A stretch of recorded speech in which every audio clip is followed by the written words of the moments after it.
There is a quiet contradiction inside the human body. The more we try to hold strength, the more easily it slips away. Muscles that can carry weight today begin to fade if left unused for too long.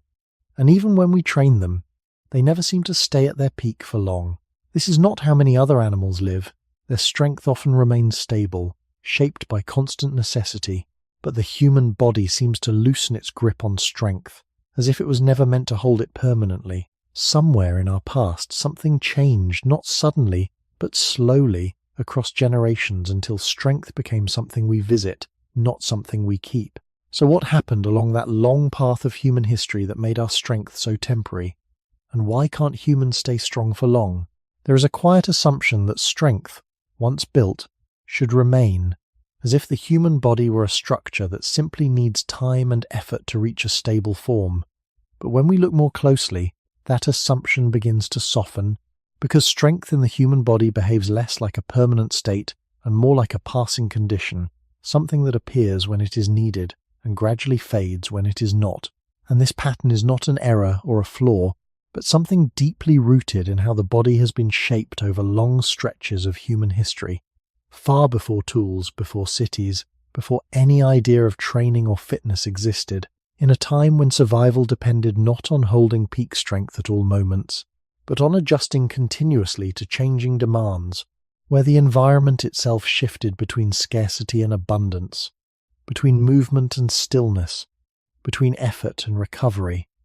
And in such a world, the cost of maintaining constant strength would have been too high, not only in terms of energy, but also in terms of flexibility, because a body that holds tightly to one state may struggle to adapt to the next. And early humans did not live in stable conditions where one form of strength could be preserved indefinitely. Instead, they moved through landscapes that required different kinds of effort at different times, sometimes walking long distances, sometimes climbing, sometimes resting for extended periods when food was scarce or conditions were harsh. And this variability left its mark on the body, shaping a system that responds to immediate needs rather than storing strength for the long term. And when we observe how quickly strength fades in the absence of use, it may feel like a limitation, but it can also be understood as a form of efficiency, because maintaining muscle tissue requires energy even at rest. And in a world where energy intake was uncertain, carrying more muscle than necessary would have created a constant burden, something the body would naturally avoid. And so instead of building a system that holds strength permanently, human physiology favors a more dynamic approach, where strength can be gained when needed and released when it is not, allowing resources to be redirected toward other essential functions such as maintaining body temperature, supporting the immune system, or simply sustaining life during periods of low activity. And this idea becomes clearer when we consider that early humans did not experience strength as a continuous identity, but as a temporary state linked to specific moments of demand, moments that came and went, leaving the body to return to a quieter baseline. And over many generations, this pattern did not disappear but became more refined, embedded into the regulatory systems that control muscle growth and loss. And even today, when food is more stable and physical demands are often self-imposed rather than necessary, the body still follows these older patterns, responding to activity by increasing strength and responding to inactivity by letting it go, not because it is failing, but because it is conserving, adjusting, and prioritizing according to rules that were formed in a very different world. And when we feel that strength slipping away after a period of rest, it may not be a sign that something is wrong, but rather a quiet reminder of where the human body began, in an environment where nothing stayed the same for long, and where holding on too tightly to strength could have been less useful than knowing when to let it fade. If strength is not something the human body tries to preserve, then the question becomes quieter but more revealing. What does the body choose to preserve instead? And the answer begins to emerge not from moments of effort, but from long stretches of time when nothing urgent is happening, when the body is simply maintaining itself, because beneath every visible action there is a continuous process of allocation, where energy is directed towards systems that must remain stable above all else. And in early human environments, this stability did not come from muscle, but from functions that could not afford to fail, such as the brain, which consumes a large share of the body's energy even at rest. and the systems that regulate temperature, hydration, and immune defense, all of which operate quietly but constantly, and when resources were limited, which they often were, these systems would take priority over maintaining excess muscle tissue, because muscle, unlike the brain or vital organs, can be reduced and rebuilt, while other systems cannot be allowed to drop below a certain threshold without immediate risk. And this creates a subtle but important hierarchy inside the body, where strength is always conditional, always dependent on what remains after more essential needs are met. And this hierarchy was not designed in a single moment, but shaped gradually as humans adapted to environments where food availability was unpredictable, where periods of abundance were followed by periods of scarcity, and in such conditions, a body that held on to high levels of strength at all times would have faced a constant drain on its energy reserves, making it less capable of surviving lean periods. And so, over generations, the body learned to treat muscle as something flexible, something that could expand during times of activity and contract during times of rest, allowing energy to be conserved when it was most needed. And this pattern is still visible today, even in environments where food is relatively stable, because the underlying regulatory systems have not changed. And when we stop using our muscles, the body begins to reduce them, not abruptly, but steadily, as if returning to a baseline that is easier to maintain. And this baseline is not a sign of weakness, but a reflection of long-term priorities, because from the perspective of survival, it is more important to sustain essential functions over time than to hold on to peak strength for short periods. And this can be difficult to accept when viewed from a modern perspective, where strength is often seen as something to build and keep. But when we step back and consider the conditions under which the human body evolved, it becomes clearer that strength was never meant to be stored indefinitely, but rather adjusted continuously, rising when needed and falling when it was not. And this adjustment is not random, but guided by signals related to activity, nutrition, and overall demand, forming a system that is responsive rather than fixed. And when we feel that strength fading after a pause in activity, what we are experiencing is not a loss in the sense of something being taken away, but a return to a state that the body considers sustainable, a state that has been shaped by countless generations living in environments where conserving energy was often the difference between survival and failure. And in that context, the temporary nature of strength begins to feel less like a limitation and more like an adaptation that allowed humans to persist through conditions that rarely stayed the same for long. When this pattern is followed to its quieter conclusion, strength begins to feel less like something we truly own and more like something the body permits for a time, because what appears to us as loss is often the result of a deeper consistency, a system that does not try to hold any single state for too long, but instead returns again and again to a level it can sustain without strain. And this tendency becomes easier to understand when we look back toward the earliest conditions in which human bodies were shaped, where life did not unfold in stable routines, but in shifting rhythms tied to movement, climate, and the uncertain availability of food. And within those rhythms, there was no advantage in remaining at a constant peak of strength, because the demands placed on the body were not constant either, sometimes requiring bursts of effort, and at other times requiring patience, stillness, and conservation. And in such an environment, a body that held tightly to strength at all times would have carried a continuous cost, drawing energy away from systems that needed to remain reliable under all conditions. And over long stretches of time,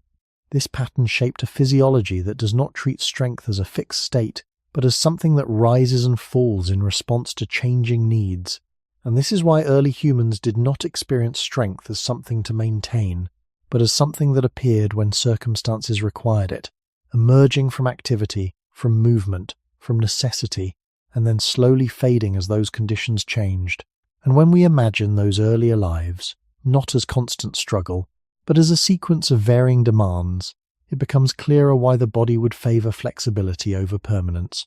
because flexibility allows for adjustment, and adjustment allows for survival across different conditions. And this same principle continues to guide the body today, even though the environment has changed in ways that would have been unfamiliar to early humans, because the underlying systems that regulate muscle growth and loss are still operating according to signals that reflect use, demand, and available energy. And when those signals decrease, When movement becomes less frequent or less intense, the body begins to interpret that change not as a short pause, but as a shift in what is necessary, and it responds gradually, reducing the structures that are no longer being reinforced,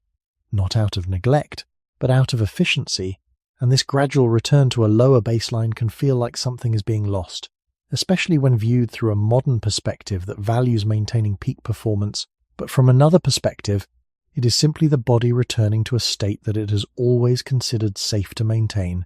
a state that requires less energy, less constant support, and allows resources to be redirected toward processes that must continue regardless of activity, such as maintaining internal balance, supporting immune defenses, and sustaining the steady work of the brain. And when we notice how quickly strength begins to fade after a period of rest, it may seem surprising, but it is consistent with a system that has never been designed to hold strength indefinitely, because holding it would require a continuous investment that may not always be possible. And in the long arc of human history, where unpredictability was the norm rather than the exception, a body that could release what it did not immediately need would have been better prepared to endure periods of scarcity.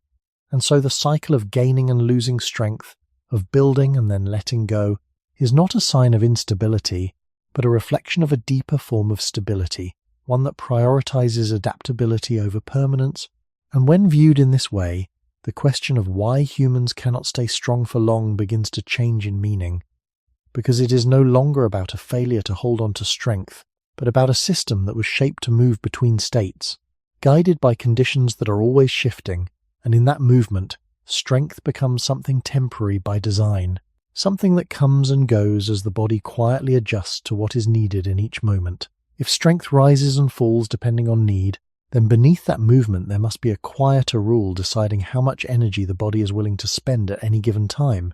Because strength does not exist on its own, it is built and maintained through a constant flow of energy, and that flow is never unlimited. Even in modern conditions where food appears stable, and when we look back toward earlier human environments, this limitation becomes even more important, because energy was something that could not be assumed. It had to be gathered, often with effort and uncertainty, and in that context, every part of the body was shaped by the same question: what is worth the cost to maintain, and what can be reduced when it is not immediately necessary? And muscle, despite how important it may feel to us now, was not always at the top of that priority list, because there are other systems that require a steady and continuous supply of energy simply to function.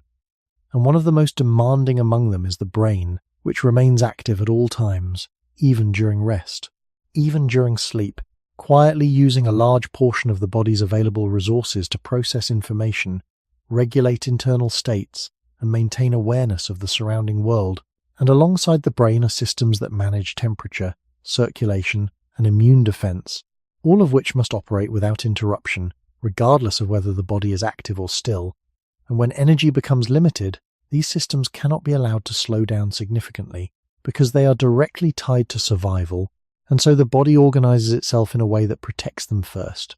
and adjusts other systems around what remains, and this creates a natural trade-off, where strength is always balanced against other needs, never allowed to grow without limit, and never preserved at the expense of more essential functions. And when we consider how early humans lived, moving through landscapes where food could be abundant one day and scarce the next, this trade-off becomes not just logical, but necessary, because maintaining large amounts of muscle requires ongoing energy even when the body is at rest,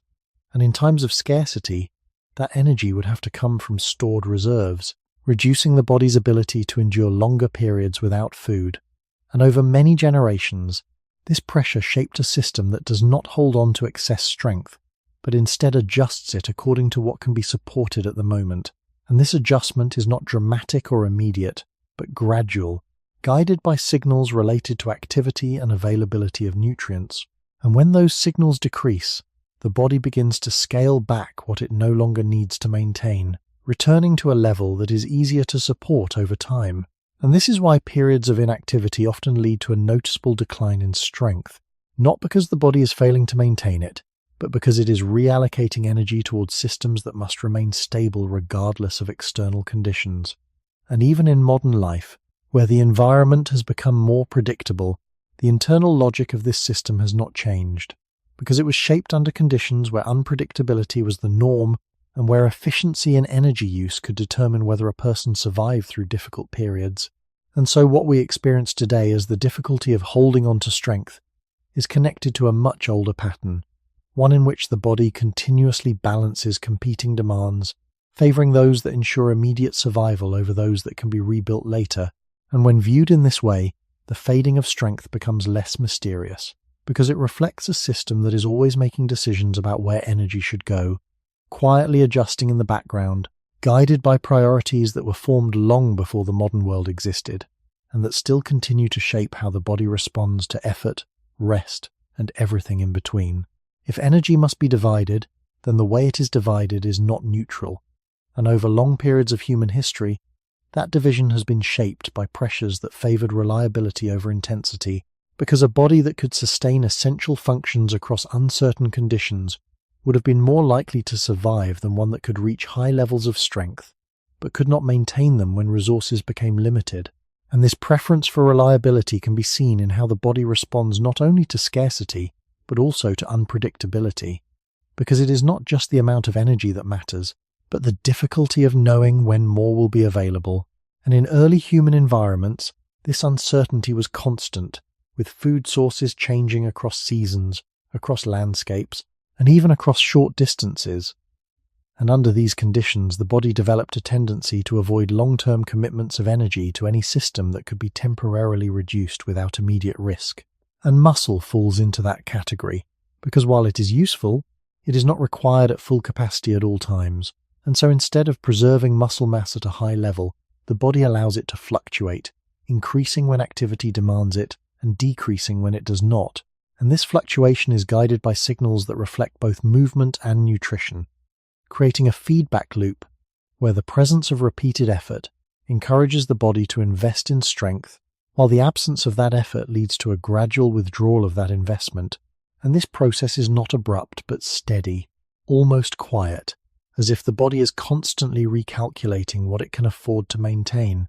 And when we think of early humans moving through environments where daily tasks varied in intensity, sometimes requiring long walks, sometimes requiring lifting or carrying, and sometimes requiring extended rest, this flexibility becomes easier to understand, because maintaining peak strength in such a variable setting would have meant carrying extra energy costs, even during times when that strength was not being used, and those costs could become significant over time, especially when food intake did not always match energy expenditure. And so the body evolved to minimize unnecessary expenditure, allowing strength to fade when it was not actively reinforced. And this fading, rather than being a weakness, can be seen as a protective mechanism, one that reduces the burden on the body during periods when energy needs to be conserved. And even in modern environments, where food is more consistently available, this underlying system continues to operate, because it is not based on current conditions, but on long-term patterns that have been stable across generations. And when we experience a decline in strength after a period of inactivity, what we are observing is the result of this system continuing to function as it always has, reducing what is not being used in order to preserve what must remain. And this reduction is not a failure to maintain, but a form of adjustment, a way of keeping the body within a range that it can support without strain. And when activity resumes, the process reverses. Strength begins to return, but even then, it does not become permanent, because the underlying rule remains unchanged. Energy is always being balanced, always being directed toward what is most immediately necessary. And in this balance, strength remains a conditional state, something that can be built, but not indefinitely held, because holding it would require a continuous allocation of resources that the body is not designed to guarantee. And when we trace this pattern back through human history, it becomes clear that the temporary nature of strength is not an accident, but a consequence of a system shaped by uncertainty, where survival depended on being able to adjust rather than maintain, and where the ability to reduce and rebuild strength over time was more valuable than the ability to keep it at a constant peak. When this quiet system of allocation is seen over a longer stretch of time, it begins to reveal a deeper pattern,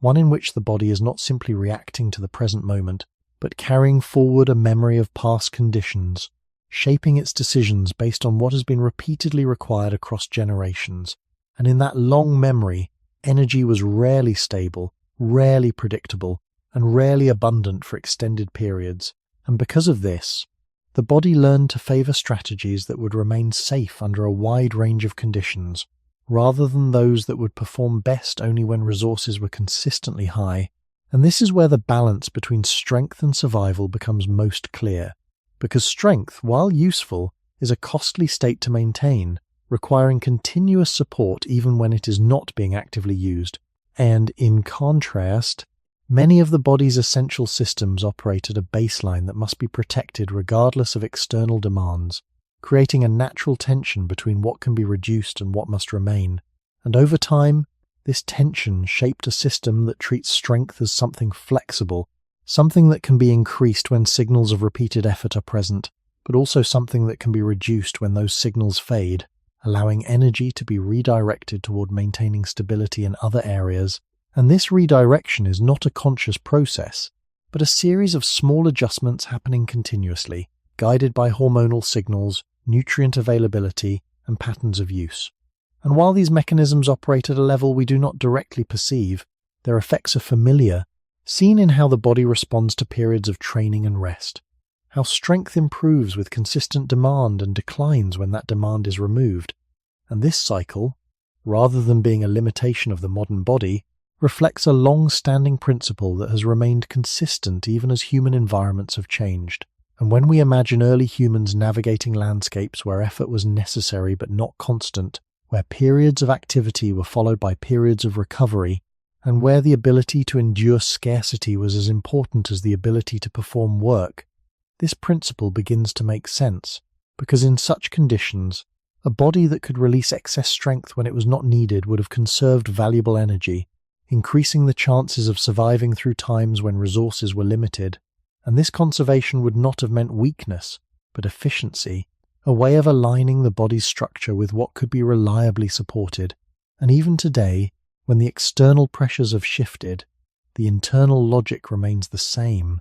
because it was shaped over timescales far longer than any recent changes in lifestyle. And so when we observe the temporary nature of strength, when we notice how it builds and fades, often more quickly than expected, we are not seeing a failure of the body to hold on to what it has gained, but a reflection of a deeper priority, one that places long-term survival above short-term performance. And this priority continues to guide how energy is distributed, ensuring that essential systems remain stable even if strength must fluctuate. And in this way, the body maintains a balance that may feel unfamiliar in a world that values permanence, but that remains consistent with the conditions under which human physiology was formed, where adaptability was more reliable than endurance at a constant peak, and where the ability to change, rather than to hold, was what allowed humans to persist across environments that were always in motion. If the body is built to adjust rather than hold,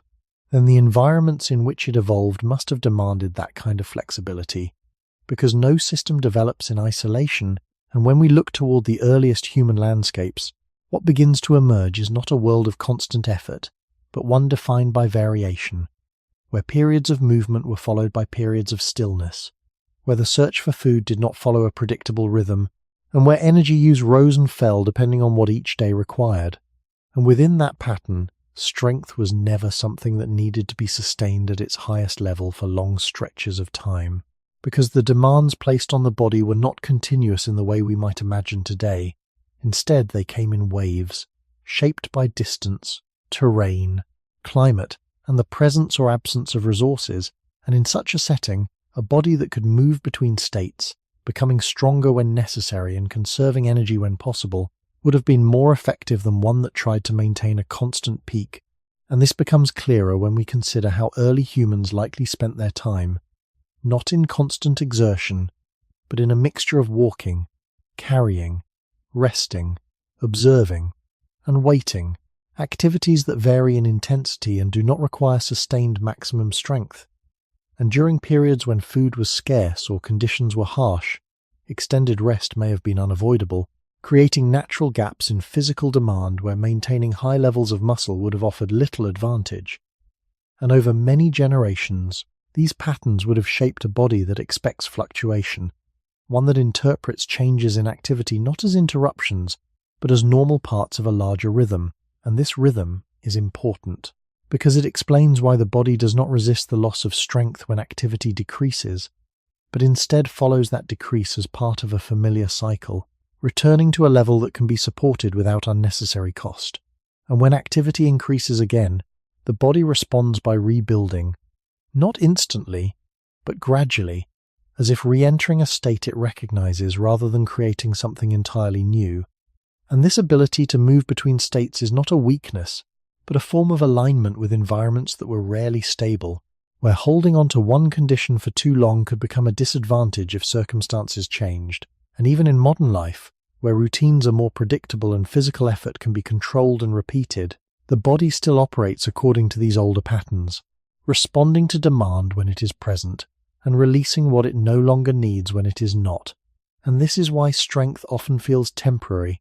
not because it cannot be maintained, but because the body has never been shaped to treat it as a permanent state. And when we experience the rise and fall of strength over time, what we are observing is not a failure to stabilize, but a reflection of a deeper rhythm that has been present since the earliest stages of human existence, a rhythm in which variation, not consistency, was the defining feature of daily life, and where the ability to adjust to that variation was more important than the ability to remain at any single level of performance. And in this way, the temporary nature of strength begins to make sense as part of a larger pattern, one that connects the modern body to a past where nothing stayed the same for long, and where survival depended on moving with change rather than resisting it. If early human life unfolded in waves rather than in a steady line, then those waves were not only about movement and rest, but also about the timing of effort itself. Because effort did not happen continuously, it gathered around certain moments and then disappeared, leaving the body to return to a quieter state. And this pattern can be imagined not as constant activity, but as a series of intervals, where long stretches of low intensity were interrupted by shorter periods that required more focus, more energy, and more physical engagement. And in such a structure, strength would naturally rise during those moments of demand, and then slowly fall as the body moved back into a state of conservation. And over many generations, this repeated pattern would have shaped how the body interprets activity, not as something that must be maintained at a high level indefinitely, but as something that comes and goes, something that signals when to invest and when to withdraw. And this is important because it suggests that the body does not expect strength to be permanent. It expects it to be temporary, tied to the presence of repeated effort, and released when that effort fades. And when we look at how early humans likely interacted with their environment, this expectation becomes easier to understand, because daily life would have included a wide range of movements, many of which did not require sustained maximum strength, but instead relied on endurance, coordination, and timing, such as walking across uneven terrain, carrying objects over distance, or navigating landscapes that required attention rather than force. And in between these activities, there would have been periods of waiting, of observing, of resting, where energy was conserved rather than spent. And during those times, maintaining high levels of muscle mass would not have provided a clear advantage, but would have continued to require energy, and so the body would gradually reduce what was not being used, aligning itself with the lower level of demand. And this reduction would not have been seen as a loss, but as a return to balance, a way of matching the body's structure to its current conditions. And when the next period of higher demand arrived, the body would respond again, rebuilding strength as needed, guided by the signals of repeated effort. And this cycle of increase and decrease would have been a normal part of life, not something to resist, but something to move with. And when we consider that this pattern was repeated over countless generations, it becomes clear that the body's tendency to lose strength during inactivity is not a flaw, but a reflection of a deeply ingrained rhythm, one that treats strength as a flexible resource rather than a permanent state. And even though modern life often separates activity into structured sessions, with the expectation that strength can be built and maintained consistently, the body still responds according to older signals, interpreting gaps in activity as a reason to reduce what is no longer necessary. And this is why strength can feel unstable, rising with effort and falling with rest, not because the body lacks the ability to maintain it, but because it has been shaped to adjust continuously, following patterns that were once tied to the unpredictable flow of early human life. And when we observe this pattern today, it can seem inconvenient. But it is also a reminder that the body is still aligned with a past where change was constant, and where the ability to shift between states was more valuable than the ability to remain at a single peak. And in that context, the temporary nature of strength begins to appear not as a weakness, but as a continuation of a rhythm that has always been present, guiding how the body responds to the rise and fall of demand across time. When this rhythm of rising and falling effort is extended across longer stretches of time, it begins to shape not only how the body responds in the moment, but how it anticipates what is likely to come next. Because over many generations, patterns that repeat often enough become embedded as expectations. And in the case of early humans, the expectation was not stability, but change. Not a steady demand for strength, but alternating periods where strength was needed and then no longer required. And this expectation influenced how the body manages its resources, encouraging it to remain flexible rather than fixed, ready to build when signals of activity return, but equally ready to release what is no longer being reinforced. And this release is not a failure of memory. The body does not forget how to be strong, but it chooses not to maintain that state when the signals that once supported it are no longer present, and this choice, though unconscious, reflects a deeper alignment with environments where holding on to strength during quiet periods would have offered little benefit, and might even have created a disadvantage by increasing the energy required to sustain the body over time. And when we consider how early human groups moved through landscapes, often covering large distances with relatively moderate effort, punctuated by occasional tasks that required more force, the advantage of this flexible system becomes clearer because it allows the body to remain efficient during long periods of low demand while still being capable of responding when higher demands arise. And this capacity to move between states, rather than to remain at a constant peak, becomes a defining feature of human physiology, one that is still visible today in how quickly the body adjusts to changes in activity. And when modern individuals experience the rise and fall of strength, it can feel as though something is being lost,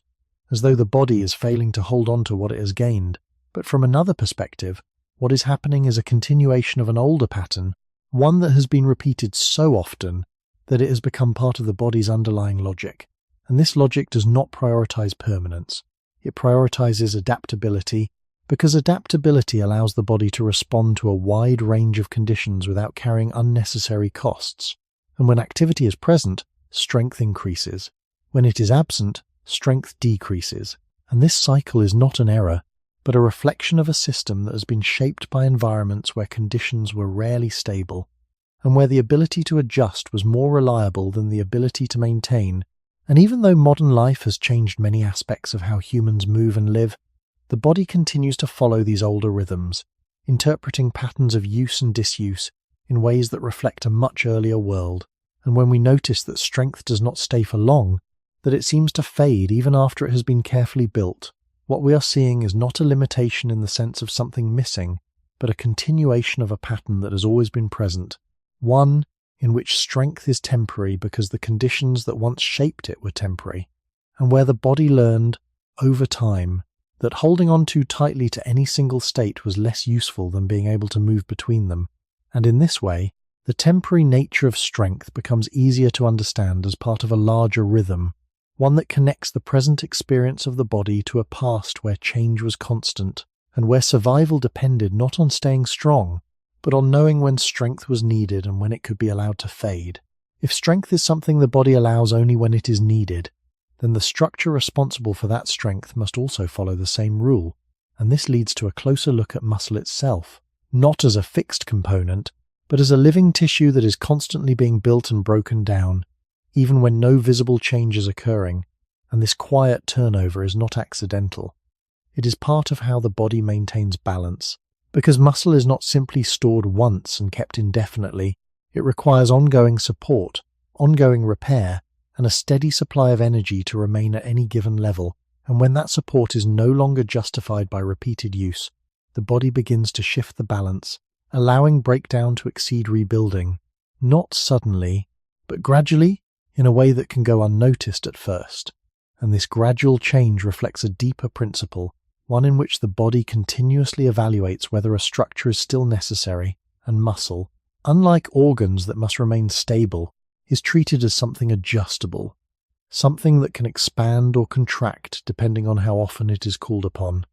And this responsiveness can be seen in how quickly muscles begin to change when activity patterns shift, because even short periods of reduced use can begin to alter the signals that regulate growth and maintenance, and over time, these small adjustments accumulate, leading to a noticeable difference in strength. And while this can feel like a loss, it is also a sign that the system is working as it was shaped to work, aligning the body's structure with its current demands rather than holding on to past conditions. And when we trace this mechanism back to earlier stages of human existence, it becomes clearer why such a system would have been favored, because early humans did not engage in consistent, repetitive strength building in the way that modern training does. Instead, their activity was varied, sometimes demanding effort, sometimes not, and in such a pattern, maintaining high levels of muscle at all times would have required a constant investment that did not always match the actual demands placed on the body. And so a system that could quickly adjust muscle mass upward or downward would have provided a more efficient way to manage energy, allowing strength to be available when needed, but not carried as a burden when it was not. And this is why muscle tissue is particularly sensitive to changes in activity, responding not only to intense effort, but also to the absence of that effort. And when signals of use decrease, the body interprets that as a change in priority, gradually reducing the support it provides to those muscles. And this process is guided by a complex network of signals involving mechanical stress, nutrient availability, and internal regulation, all working together to determine what level of muscle can be sustained. And although we do not experience these processes directly, their effects are familiar, seen in how strength improves with consistent activity and fades when that activity stops. And this fading, rather than being a flaw, reflects a deeper efficiency, because maintaining muscle that is not being used would require energy that could be directed elsewhere, and in environments where energy was not guaranteed, this efficiency would have been essential, shaping a body that does not hold on to strength indefinitely, but instead treats it as something conditional, something that exists only as long as it continues to serve a purpose. And when that purpose changes, the body changes with it, quietly adjusting its structure to match the demands of the present, rather than preserving the conditions of the past. If muscle is always being renewed, then the balance between building and breaking becomes the quiet point where strength is decided, and that balance is not fixed. It shifts depending on how the body interprets its current conditions, because muscle fibers are constantly receiving signals, some encouraging growth and repair, others allowing reduction, and these signals do not arrive as clear instructions, but as patterns shaped by movement, load, and the availability of nutrients. And when movement is repeated, when muscles are asked to generate force again and again, the body begins to interpret that repetition as a reason to invest, slowly increasing the processes that support repair and growth,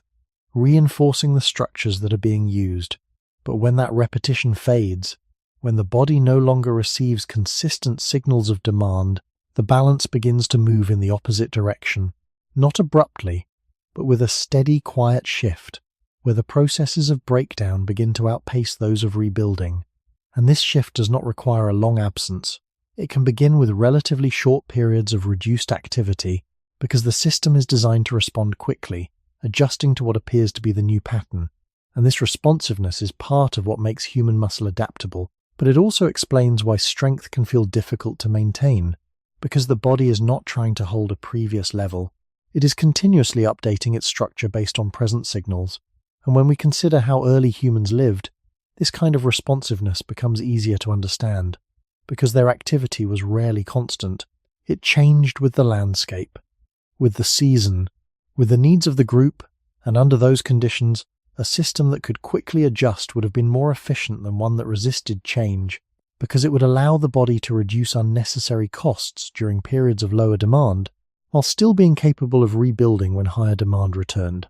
And this process is guided by internal mechanisms that sense both mechanical stress and energy availability, linking physical activity with the resources needed to support it. And when either of these decreases, the signals that maintain muscle begin to weaken, leading to a gradual reduction in strength. And this reduction is not a failure, but a recalibration, a way of aligning the body with what it can sustain without strain.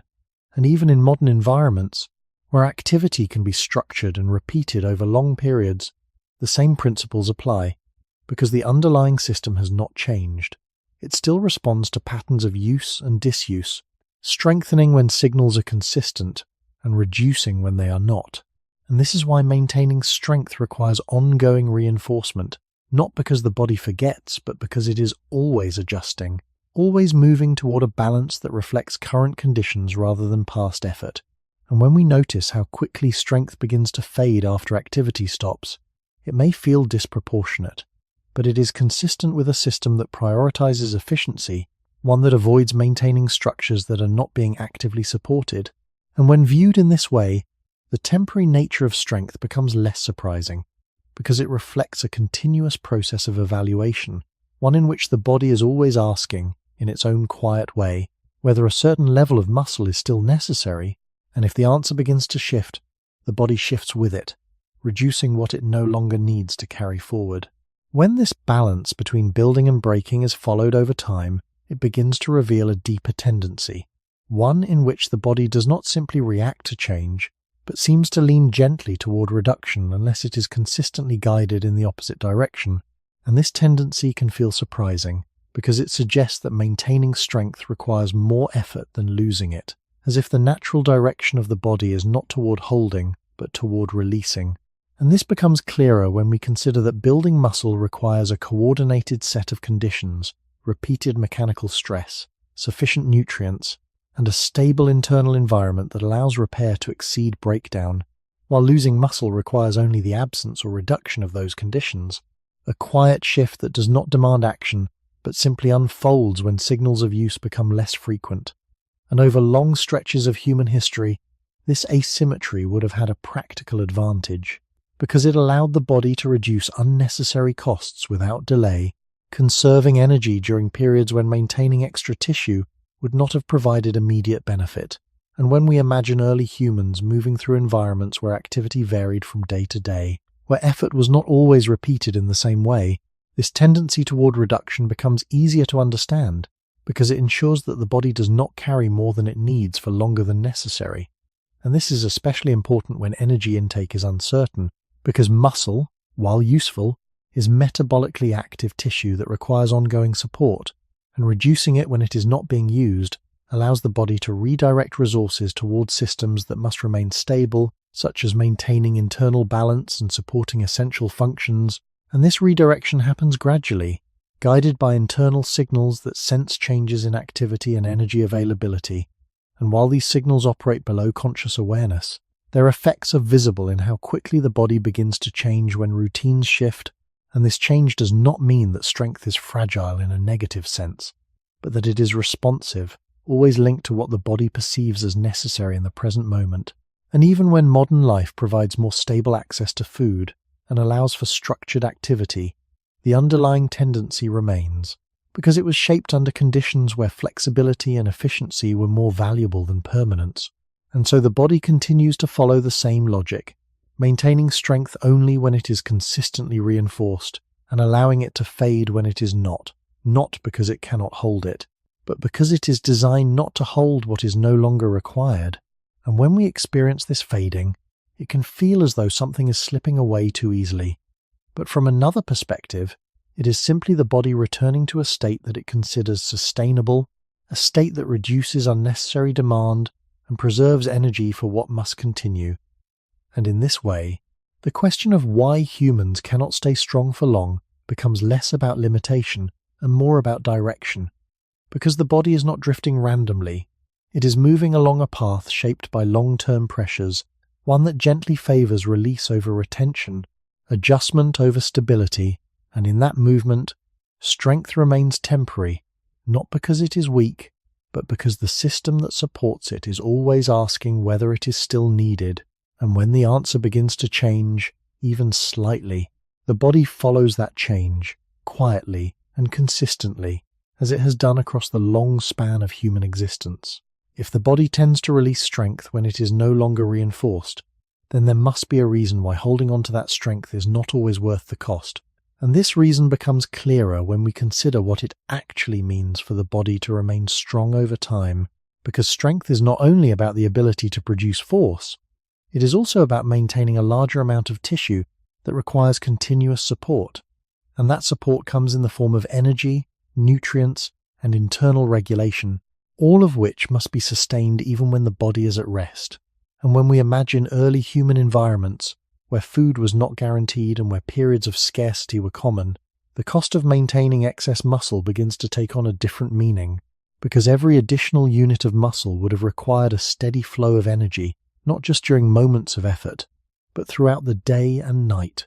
And in times when energy intake dropped, that ongoing demand could become a burden, reducing the body's ability to endure longer stretches without food. And over many generations, this pressure would have shaped a system that avoids maintaining more muscle than is immediately useful, not because strength is unimportant, but because it must be balanced against the need to survive through uncertain conditions. And this balance is not decided once, but continuously, as the body evaluates how much it can afford to maintain based on current signals. And when those signals indicate that high levels of strength are not being used, the body begins to reduce its investment, gradually returning to a level that is easier to support over time.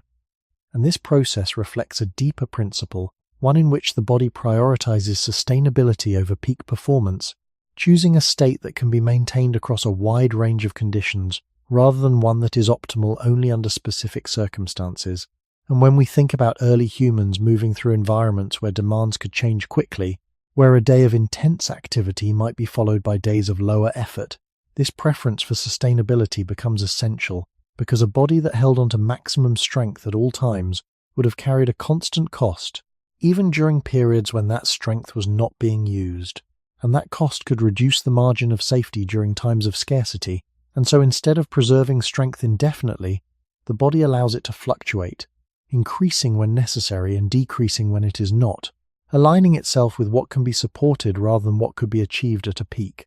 And this pattern is still present today, even though the conditions have changed, because the underlying system was shaped under constraints that no longer fully apply. And when we experience the difficulty of maintaining strength without continuous effort, what we are encountering is not a failure of discipline or ability, but the result of a system that was never designed to hold on to strength without ongoing justification. And in this way, the cost of maintaining strength becomes a central part of the explanation, because it reveals that strength is not simply lost over time, it is released as part of a process that aims to keep the body within a range that can be sustained. And when viewed through this lens, the temporary nature of strength begins to make sense as a consequence of the body's attempt to balance what it can do with what it can afford to maintain over the long term. If maintaining strength carries a continuous cost, then that cost becomes most visible not during moments of abundance, but during the quieter periods when resources begin to narrow, because it is in those moments that the body must decide what it can continue to support and what it must gradually release. And this decision is not made in a single step, but through a series of small adjustments that reflect the balance between intake and demand.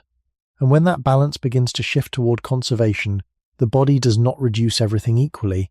It prioritizes, protecting systems that must remain stable while allowing others to change. And muscle, despite its usefulness, falls into the category of what can be adjusted, because it is not required at its highest level for the body to remain alive. And this makes it one of the primary places where the body can lower its ongoing costs without immediate risk. And when we imagine early human environments, where access to food could vary across days, across seasons, and across landscapes, this flexibility becomes essential because there would have been many periods when energy intake was uncertain, and during those periods, maintaining large amounts of muscle would have created a constant demand that could not always be met. And over time, this demand could reduce the body's ability to endure, drawing from reserves that might be needed later. And so, instead of preserving strength indefinitely, the body learned to reduce it when conditions no longer supported it, gradually lowering the energy required to maintain itself. And this reduction is not abrupt, it unfolds slowly, guided by internal signals that reflect both the level of activity and the availability of nutrients. And when those signals weaken, the processes that support muscle begin to decline, allowing breakdown to exceed rebuilding. And while this can feel like a loss from a modern perspective, it is also a form of protection, because it reduces the burden on the body during times when conserving energy becomes more important than maintaining capacity. And this principle can be seen even in smaller fluctuations, where short periods of reduced activity or lower intake can begin to shift the balance, leading to gradual changes in strength. And although modern environments often provide more stable access to food, the body continues to respond according to patterns that were shaped under much less predictable conditions, because those patterns were reinforced over long stretches of time. And when we observe how strength declines during inactivity, or when nutrition changes, what we are seeing is the continuation of this adaptive process, one that aligns the body with what it can sustain rather than what it can temporarily achieve. And this alignment reflects a deeper priority, one that favors endurance over intensity, stability over peak performance. And when resources become limited, even slightly, the body begins to move toward a state that reduces ongoing demand. And in that movement, strength becomes something that is quietly released, not because it is unimportant, but because it is not essential in the same way as the systems that must continue without interruption. And when viewed in this way, the cost of maintaining strength is not only about the energy required to build it, but about the continuous support it demands even when it is not being used. And this ongoing cost explains why the body does not hold on to strength unless it is consistently reinforced. Because without that reinforcement, the balance shifts toward conservation, and the body adjusts accordingly, returning to a level that it can maintain across a wider range of conditions. And in this way, the fading of strength becomes less surprising, because it reflects a system that is always preparing for uncertainty, always ready to reduce what is not immediately necessary in order to preserve what must remain. And in that quiet prioritization, strength becomes temporary, shaped not only by effort, but by the deeper need to remain sustainable over time. If the body consistently reduces what is costly when it is not required, then over longer stretches of time this tendency begins to shape not only short-term adjustments, but a deeper direction, one in which the body is quietly oriented towards states that are easier to sustain rather than those that are costly to maintain. And this direction does not appear as a sudden change, but as a gradual preference, repeated across generations, reinforced by conditions where conserving energy increased the chances of survival. And in early human environments, where food availability could shift without warning, this preference would have been especially important, because a body that carried more than it needed at any given moment would have faced a constant demand that might not always be met, and over time, this would reduce its ability to endure periods of scarcity. And so instead of holding on to maximum strength, the body evolved to remain within a range that could be supported under less favorable conditions, a range that allowed it to move, to function, and to respond when necessary, but without the added cost of maintaining a constant peak. And this range can be understood as a kind of baseline, not fixed, but flexible, shaped by recent patterns of use and available resources. And when activity increases, the body moves upward from this baseline, building strength in response to repeated demand. But when that demand decreases, it gradually returns, not abruptly, but with a steady shift back toward what it can maintain with less effort. And this return is not a failure, but a reflection of the same principle that guided earlier adjustments, one that favors sustainability over intensity. And when we consider how early humans lived, moving through environments where effort was required but not continuous, where periods of work were followed by periods of rest, and where the ability to conserve energy could determine whether they could endure until the next opportunity to find food, this pattern becomes easier to understand because it shows that strength was never meant to be held at its highest level indefinitely, but to rise when needed and fall when it was not. And even in modern conditions, where many of these pressures have changed, the underlying system remains, because it was shaped over long periods under conditions that are no longer fully present. And when we experience the difficulty of maintaining strength, when we notice how it seems to slip away unless it is constantly reinforced, what we are encountering is not a flaw, but a continuation of this deeper direction, one that gently pulls the body back toward a state that is easier to support. And this direction does not oppose strength, but it limits how long it can be held without ongoing demand, because holding it would require a continuous investment that the body is not designed to guarantee, and in this way, the cost of maintaining strength becomes more than an immediate burden. It becomes a shaping force, one that has guided how the human body manages its resources across time, encouraging it to remain adaptable rather than fixed. And when we view the temporary nature of strength through this lens, it becomes less a question of why it cannot be held, and more a reflection of why the body does not try to hold it in the first place, because doing so would go against a long-established pattern, one that has consistently favoured balance, conservation, and the ability to endure changing conditions over the ability to remain at a constant peak. And in that pattern, strength is not lost without reason, but released as part of a system that is always adjusting, always seeking a level that can be sustained, even when the environment shifts in ways that are difficult to predict. If the body has been shaped to avoid holding strength when it is not needed, then traces of that pattern should remain not only in how we feel, but also in the physical record left behind by earlier humans. Because the body does not change in isolation, it leaves marks in bone, in structure, in the subtle details that persist long after soft tissue has disappeared. And when researchers study these remains, what they often find is not a uniform image of constant strength, but variation, a range of physical forms that reflect different levels of activity, different environments, and different demands placed on the body over time. And this variation becomes important because it suggests that strength was not a stable baseline even in the past, but something that shifted depending on how people lived. And when we look at skeletal evidence from different periods, there are signs that bones could become more robust when they were regularly loaded, and less so when that loading decreased, reflecting the same principle seen in muscle, where use encourages maintenance and growth, while disuse allows reduction. And this responsiveness indicates that the human body has long been shaped by patterns of activity rather than fixed traits, adjusting its structure in response to repeated demands rather than preserving a constant state regardless of conditions.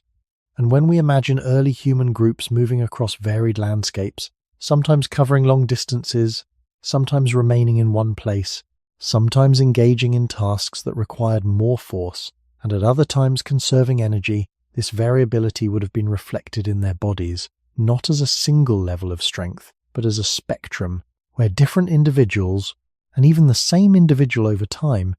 might show different levels of physical robustness depending on recent patterns of use. And this idea is supported by observations that skeletal features associated with strength, such as thickness and density in certain areas, can change in response to repeated stress, gradually adapting to the loads they experience. And when those loads decrease, the structure can also change, becoming lighter or less reinforced, not because the body is failing, but because it is adjusting to what is currently required. And this adjustment does not happen quickly in bone in the same way it does in muscle, but over longer periods, the pattern becomes visible, providing a record of how the body has responded to its environment. And this record aligns with the broader idea that strength has always been conditional, shaped by activity rather than held as a permanent state. And even though we cannot directly observe the day-to-day lives of early humans, the physical traces they left behind suggest a system that was flexible, one that responded to changing demands rather than resisting them. And when we consider that these patterns have been present across long stretches of time, it becomes more difficult to view the temporary nature of strength as a modern problem, because the evidence points to a much older origin, one in which the body has always adjusted its structure in response to how it is used. And when we experience the rise and fall of strength today, what we are observing is part of that same pattern, one that has been recorded in bone as well as in muscle, reflecting a body that does not hold on to strength indefinitely, but instead reshapes itself according to the demands placed upon it. And in this way, the archaeological record offers a quiet confirmation of what the body already shows in the present, that strength is not a fixed possession, but a changing state, one that has always been linked to activity, environment, and the shifting conditions of human life over time. If the traces left in bone reflect patterns of use over time, then they also begin to show something more subtle, not just that the body changes, but how quickly it is willing to change when the pattern of life shifts. And this becomes especially visible when different groups are compared across environments or across periods where daily activity was not the same, because the differences are not only in size or shape, but in the distribution of strength itself, suggesting that the body was never fixed at a single level, but constantly adjusting to recent demands. And when archaeologists examine remains from populations that relied heavily on movement across varied terrain, there are often signs of repeated mechanical stress in specific areas, indicating regular use, while in other contexts, where activity patterns were less varied or more localized, those same features appear less pronounced. And this contrast does not imply that one group was simply stronger than another in a permanent sense, but that their bodies were responding differently to the demands placed upon them, shaping their structure in ways that matched how they lived at that time. And this responsiveness becomes even more meaningful when we consider that these changes could occur within relatively short spans of life, not only across long evolutionary timescales, but within the lived experience of individuals, because bone, although slower to change than muscle, still reflects repeated patterns of loading and unloading, gradually reinforcing areas that are used more frequently and allowing others to become lighter when that use decreases. And this means that the body carries a kind of physical memory of recent behavior, not as a fixed identity, but as an ongoing record that is continuously updated. And when early humans moved between periods of higher and lower activity, their bodies would have followed those shifts, strengthening where needed and easing where not. And over time, these adjustments would leave visible traces, offering a window into how variable their physical lives may have been. And this variability aligns with the broader idea that strength was not maintained at a constant level, but rose and fell with changing conditions. And when we bring this understanding into the present, it becomes easier to see why strength can feel unstable, why it seems to depend so heavily on recent patterns rather than past effort. Because the body is not preserving a long-term peak, it is reflecting what has been consistently required in the near past. And when that requirement changes, the body changes with it. And this can feel as though something is being lost too quickly. But from another perspective, it is the continuation of a system that has always prioritized alignment with current conditions over preservation of previous states. And even though modern life often encourages the idea that strength should be built and kept, the physical evidence suggests that the body has never functioned that way. Instead, it has always adjusted, always recalibrated, shaping itself according to what is being asked of it in the present rather than what it once achieved. And in this way, the archaeological record does more than confirm that the body changes. It shows that this change is ongoing, responsive, and closely tied to patterns of use, reinforcing the idea that strength is not a fixed attribute, but a temporary expression of how the body has recently been engaged with the world around it, and that this temporary quality has been present not only in modern experience, but throughout human history, recorded quietly in the structure of the body itself. If the body leaves a record of how it has been used, then over longer stretches of time those records begin to show not only variation within a single life, but also broader shifts across generations. And when these shifts are placed side by side, a quieter pattern begins to appear, one that does not point to a steady increase in strength, but to a gradual rebalancing of how the body carries and distributes effort. Because as human environments changed, the demands placed on the body also changed, and with them, the structures that supported those demands began to adjust. And this can be seen in how skeletal features associated with repeated, high-intensity loading appear differently in populations living under different conditions, not as a simple progression from weak to strong or strong to weak, but as a reflection of changing patterns of use, where certain forms of physical demand became less frequent and others more common, and over time, these differences accumulate, leaving traces that suggest the body is always aligning itself with what is regularly required,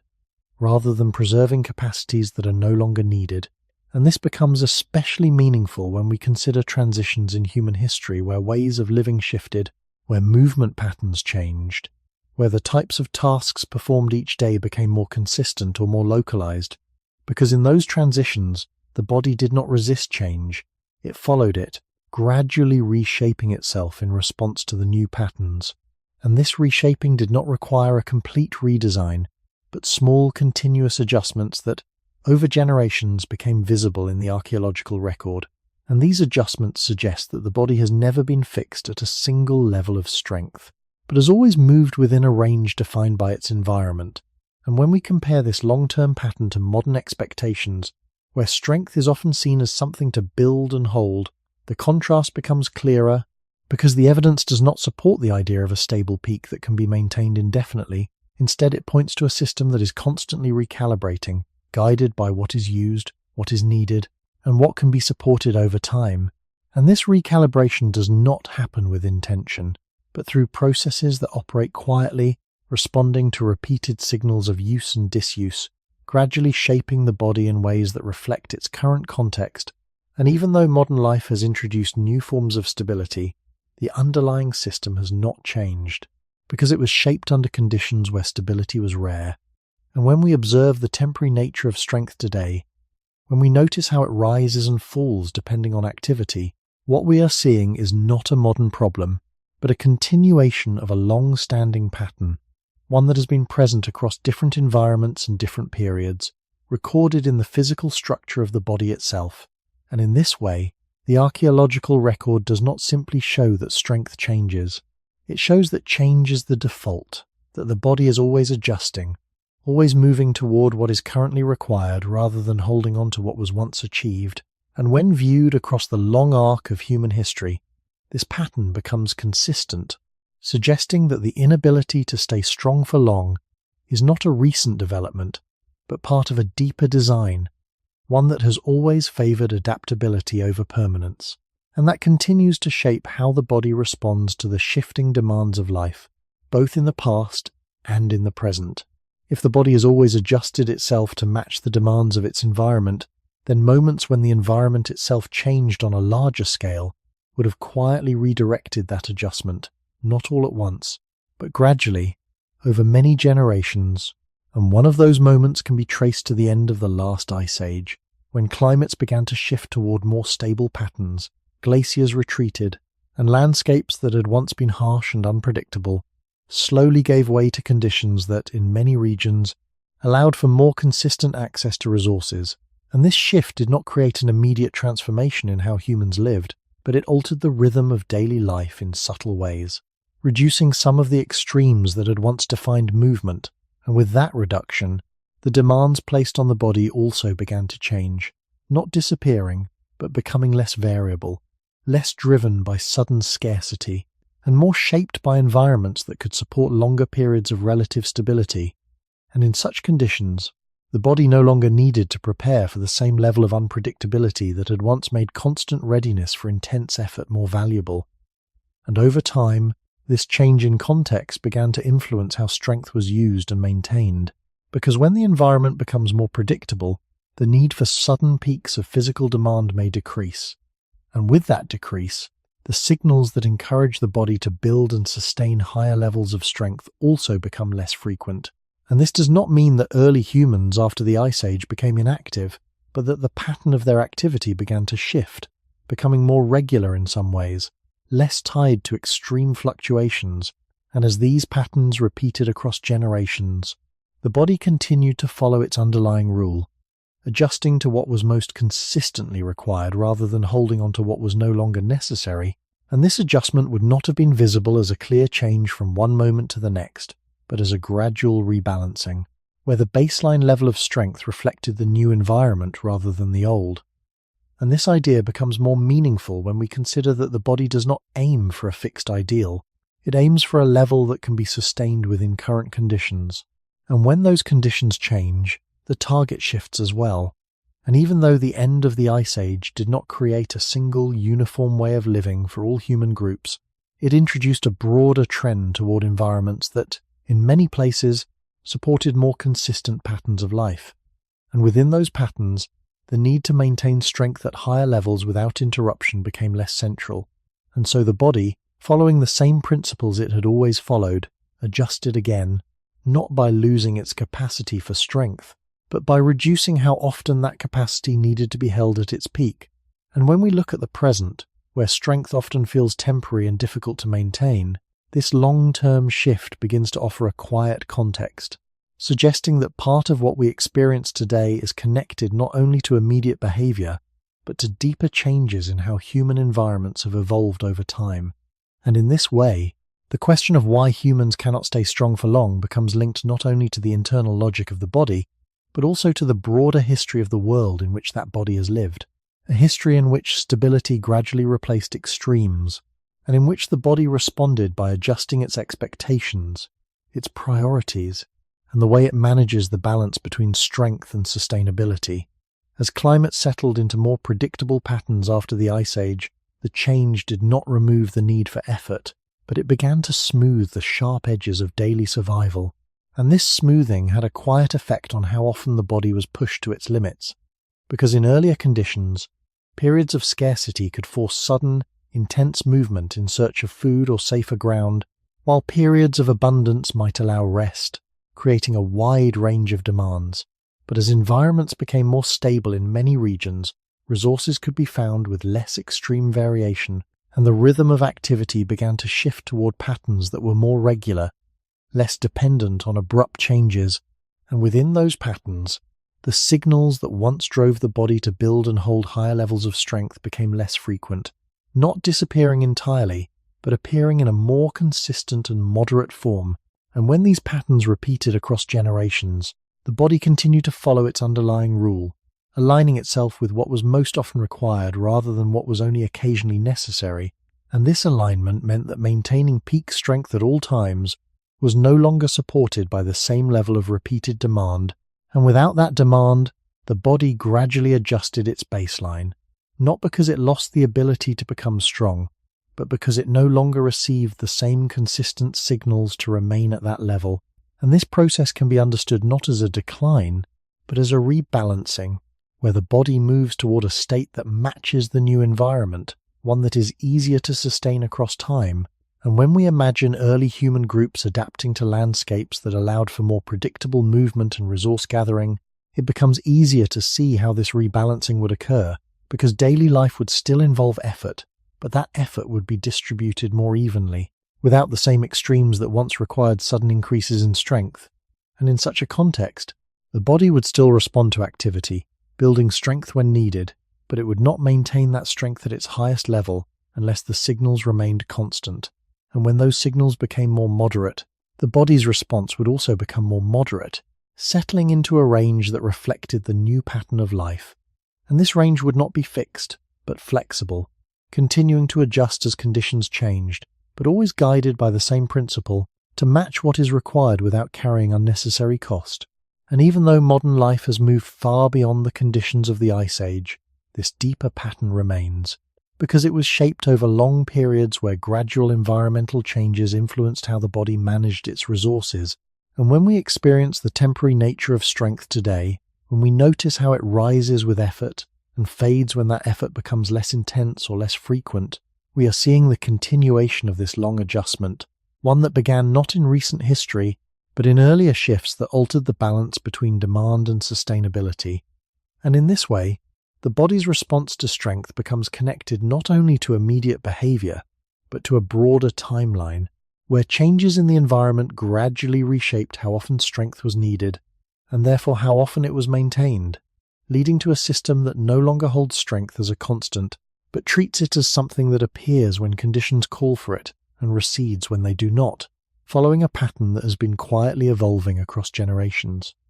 When that long environmental shift is followed to its quieter consequence, the change begins to look less like a loss of strength and more like a change in what the body expected from the world, because the end of the Ice Age did not simply alter temperature or geography, it altered the rhythm of uncertainty itself, and when that rhythm changes, the body does not remain neutral, it slowly adjusts to the new pattern, not by abandoning its older logic, but by applying the same logic to different conditions.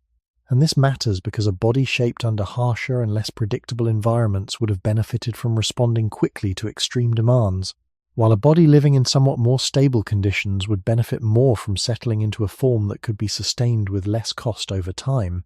And this is where the deeper shift begins to appear, because as landscapes became more productive in some regions, as seasonal cycles became more familiar, and as human groups could predict certain resources with greater consistency,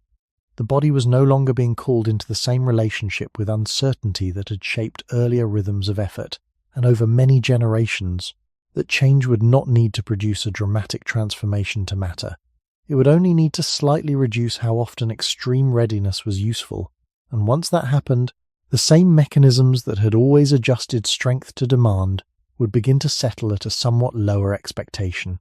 Not because strength itself had become unimportant, but because maintaining it continuously no longer matched the most common pattern of life, and this can be understood as a quiet recalibration, where the body still remained capable of building strength when needed, but did not keep that strength near its highest level unless the environment kept asking for it, and if the environment asked less often, even slightly, then the body would answer differently, gradually favouring a state that was easier to maintain across long stretches of time. And this shift is especially important because it helps explain why human strength can feel so temporary, even when the body clearly retains the capacity to become strong. Because what has changed is not the basic ability, but the frequency of the demand that justifies preserving that ability at its peak. And when we imagine the long span after the Ice Age, with human groups adapting to new ecologies, to somewhat more reliable seasonal patterns, and eventually to the early conditions that made longer settlement possible in some places, it becomes easier to see how this repeated lowering of extreme physical demand could shape the body's expectations, making strength something increasingly tied to specific need rather than a constant state held in reserve. And in that sense, the body did not become detached from its past. It remained faithful to it, continuing to follow the same ancient rule of conserving what is costly, unless the world repeatedly proves that it is necessary. And this is why the fading of strength is best understood not as a modern defect, but as the continuation of a much older adjustment, one that began when the human environment itself became less dominated by severe fluctuation and more defined by patterns that, while still difficult, allowed for a different balance between effort and survival.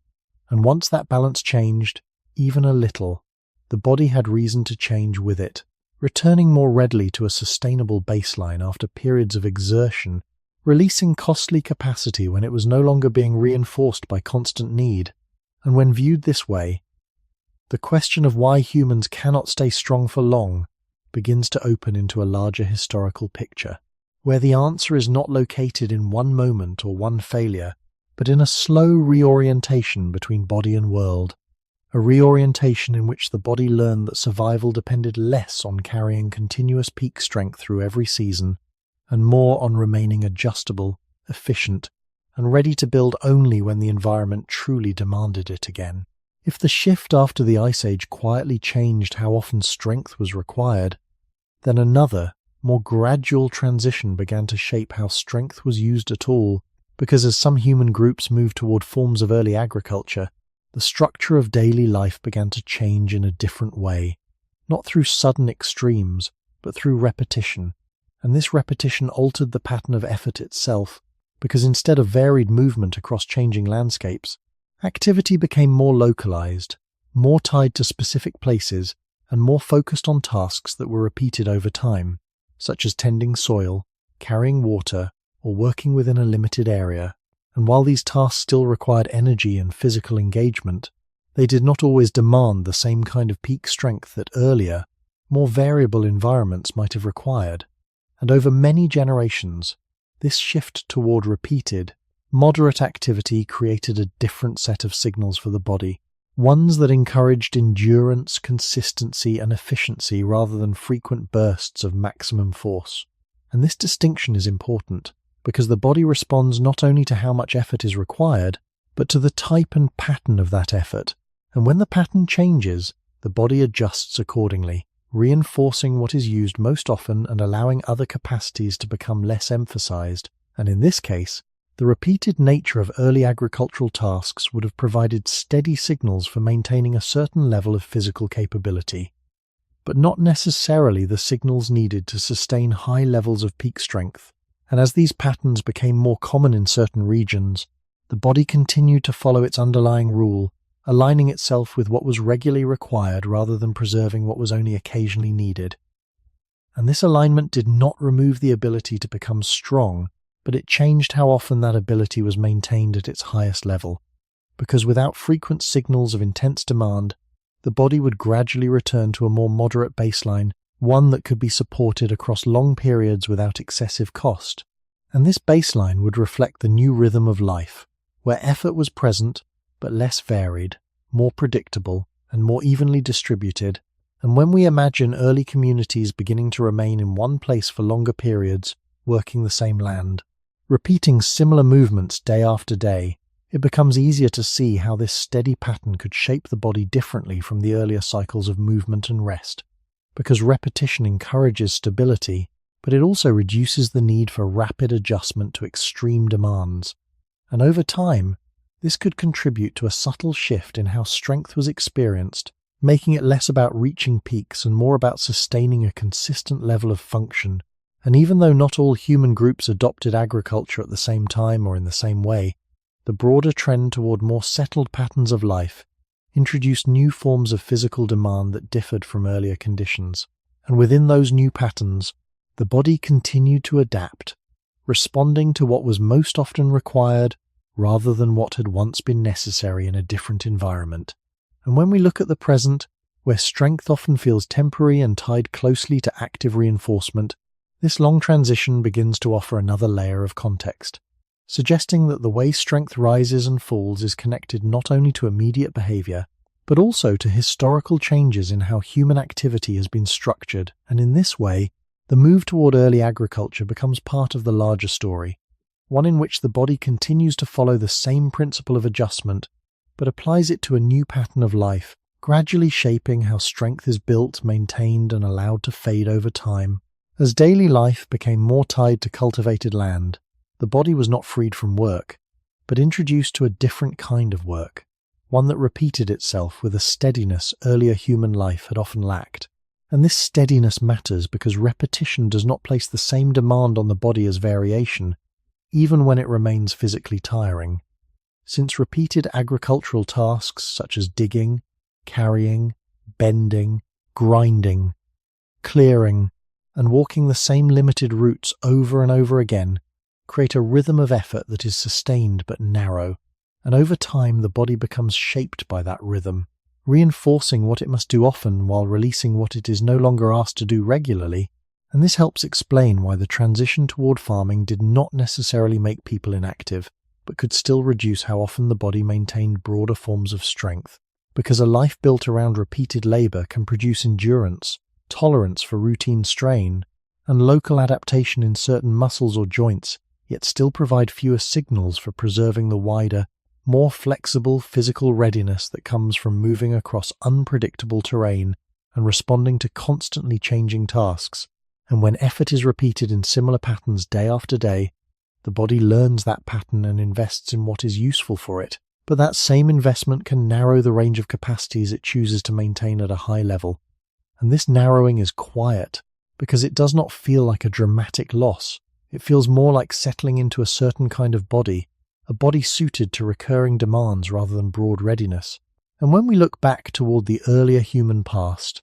before farming became established in some regions, movement often involved a wider mixture of terrains, distances, and tasks, which meant the body was being reminded more often that it needed to remain adaptable. While in more settled agricultural settings, the environment began to ask for effort in a narrower and more predictable form.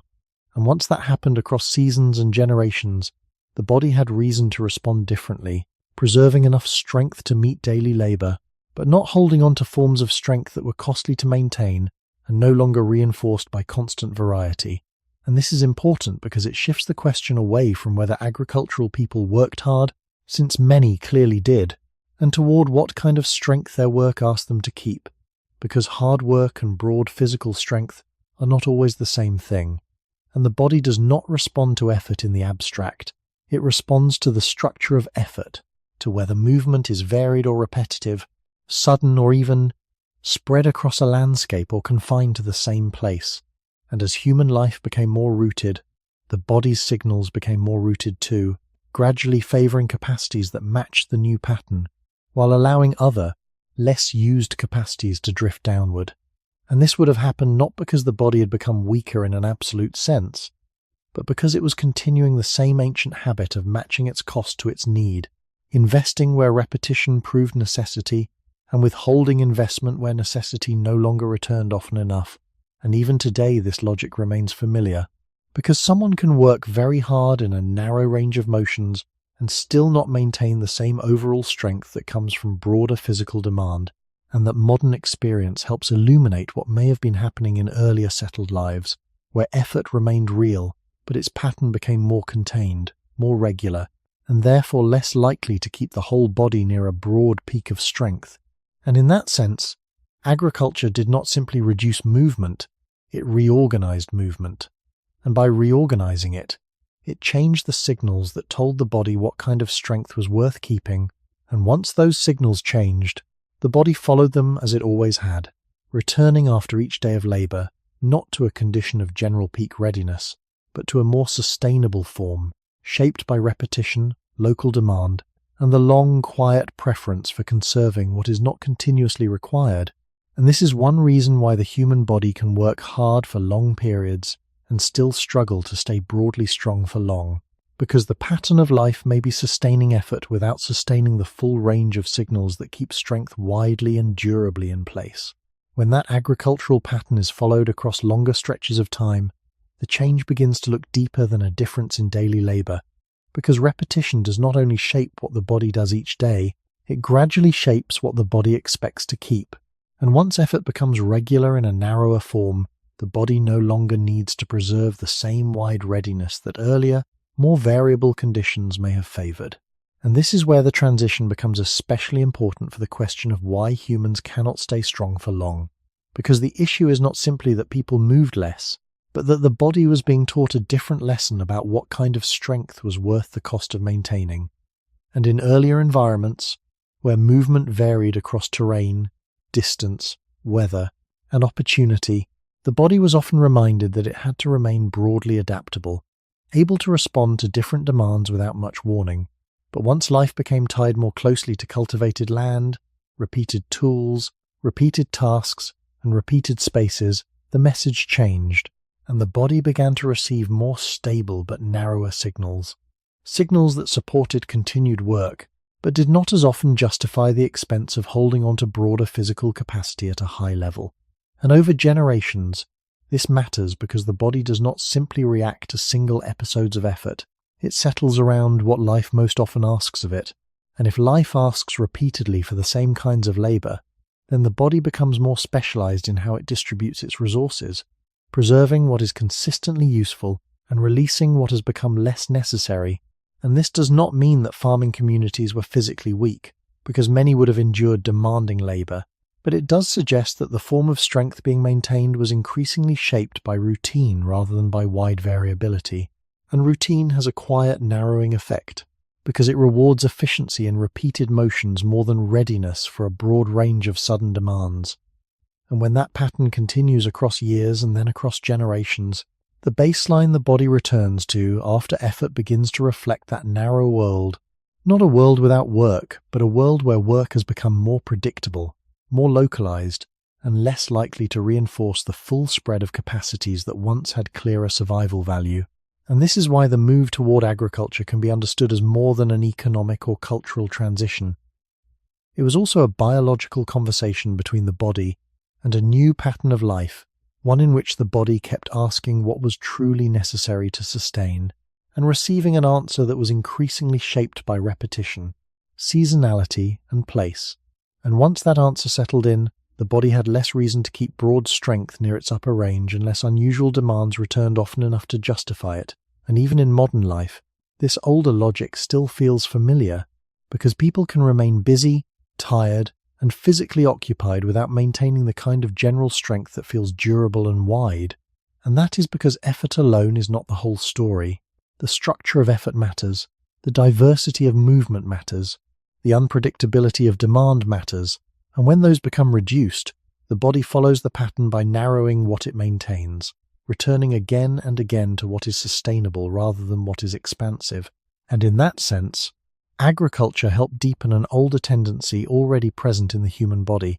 the tendency to conserve what is costly unless daily life keeps proving that it must be preserved. And when daily life becomes repetitive enough, that proof grows smaller, not absent, but smaller, and the body responds by lowering how much broad strength it keeps in reserve, not because it has forgotten how to become strong, but because it has been living in conditions that no longer ask for strength in the same way. And this helps explain why human strength so often feels temporary, because once the world begins to demand effort in narrower and more regular patterns, the body becomes better at returning to a narrower, sustainable baseline after each rise, and over long stretches of history, that repeated return becomes part of the human condition itself, making strength something the body can still build, but something it is increasingly reluctant to carry for long, unless life keeps demanding it again and again in a form wide enough to justify the cost. If strength fades when it is not repeatedly demanded, then another quiet part of the story begins to matter, because the human body is not only built to produce force, it is also built to recover from strain, repair damage, resist infection, and restore balance after effort. And these restorative processes are not separate from strength. They compete with it for the same limited resources, and this means that the body is always making a choice not only about how much strength to build, but about how much strength it can afford to maintain while still protecting itself from breakdown. And when we look back toward the earlier beginnings of human life, this trade-off becomes especially important, because effort in those environments did not happen inside controlled conditions. It happened in open landscapes, across rough ground, through weather, hunger, poor sleep, minor injuries, and exposure to pathogens.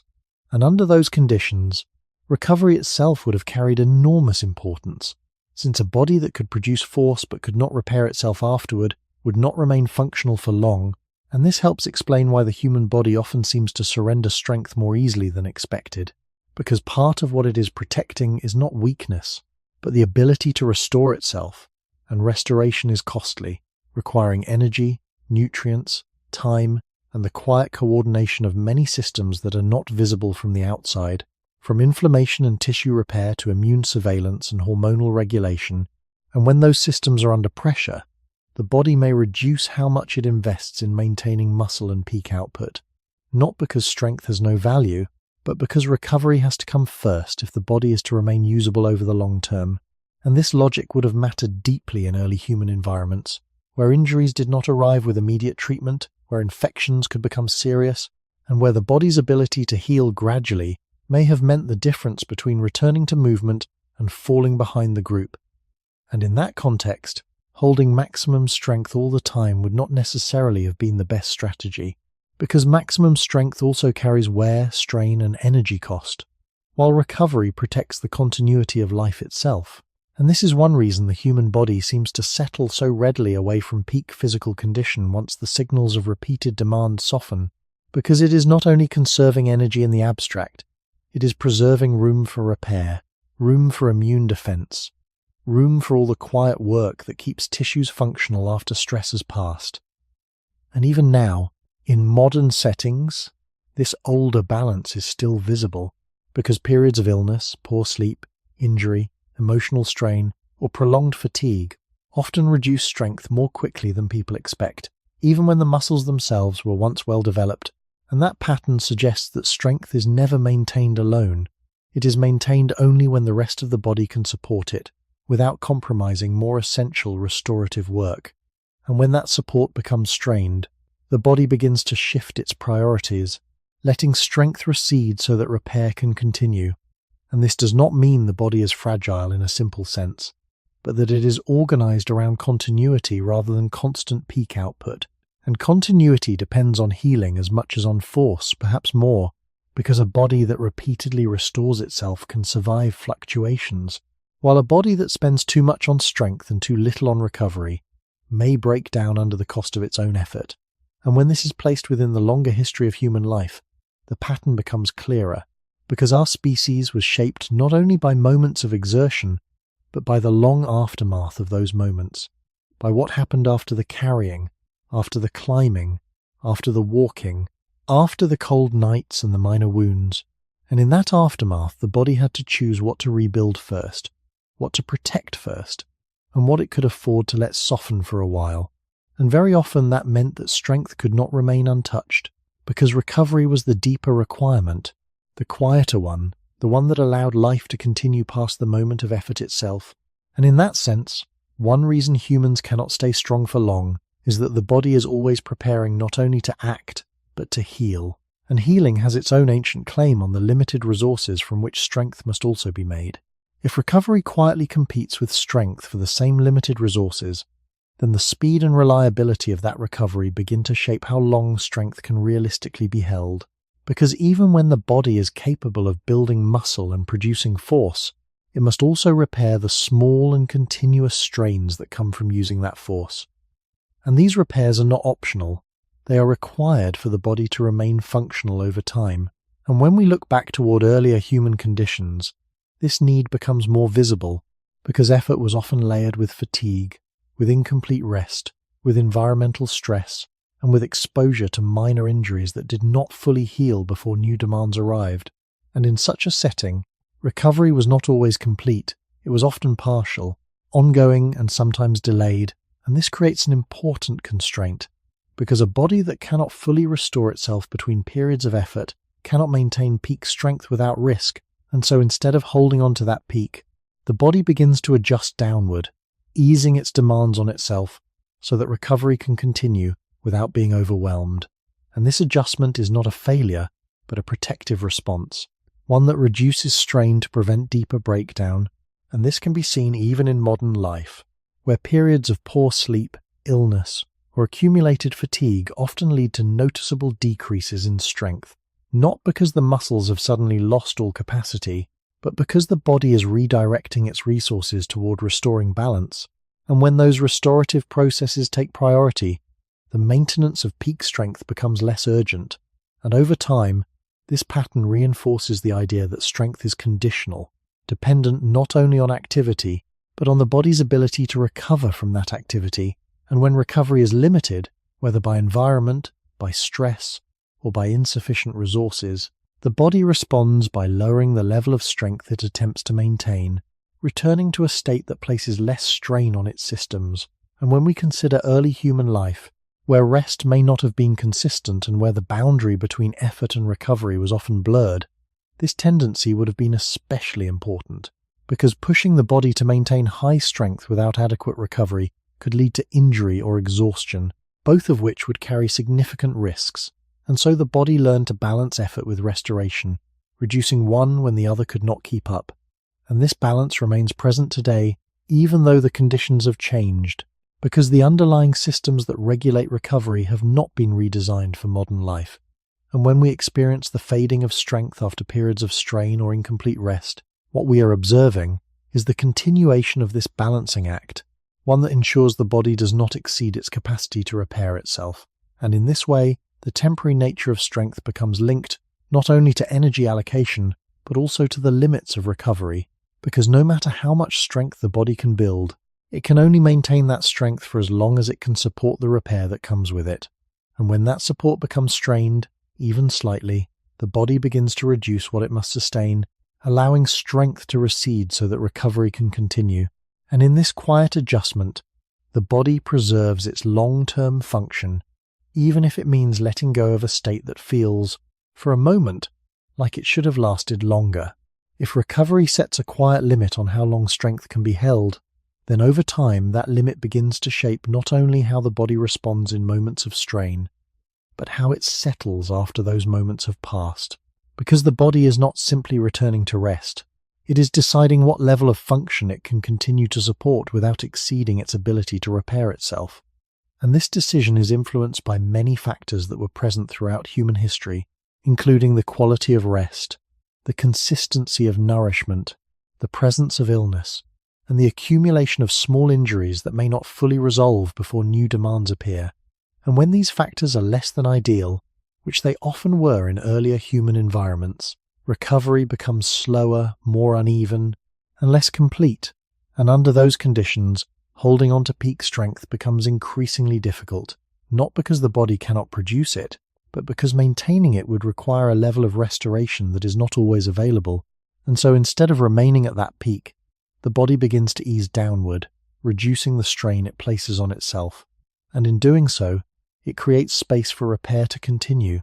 And this pattern, repeated across many cycles of effort and recovery, begins to establish a rhythm where strength rises during periods of demand, but does not remain elevated for long once that demand softens.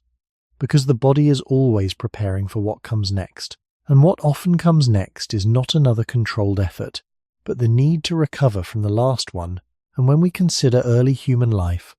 where sleep may have been interrupted, where exposure to environmental stresses was common, and where even minor injuries could persist, this rhythm becomes easier to understand, because recovery would rarely have been perfect, and in that imperfection the body would have had reason to avoid maintaining high levels of strength beyond what was immediately necessary, allowing it instead to return to a level that it could sustain without overextending its capacity to heal. And this does not suggest weakness in a simple sense, but a form of caution built into the system, one that protects the body from accumulating damage over time. And even in modern conditions, where many aspects of life have become more stable, this underlying rhythm remains, because the body still responds to signs of incomplete recovery by adjusting its expectations, lowering the level of strength it attempts to hold so that repair can keep pace. And this is why strength can feel temporary even when it has been carefully built, because it depends not only on effort, but on the ongoing ability of the body to restore itself after that effort.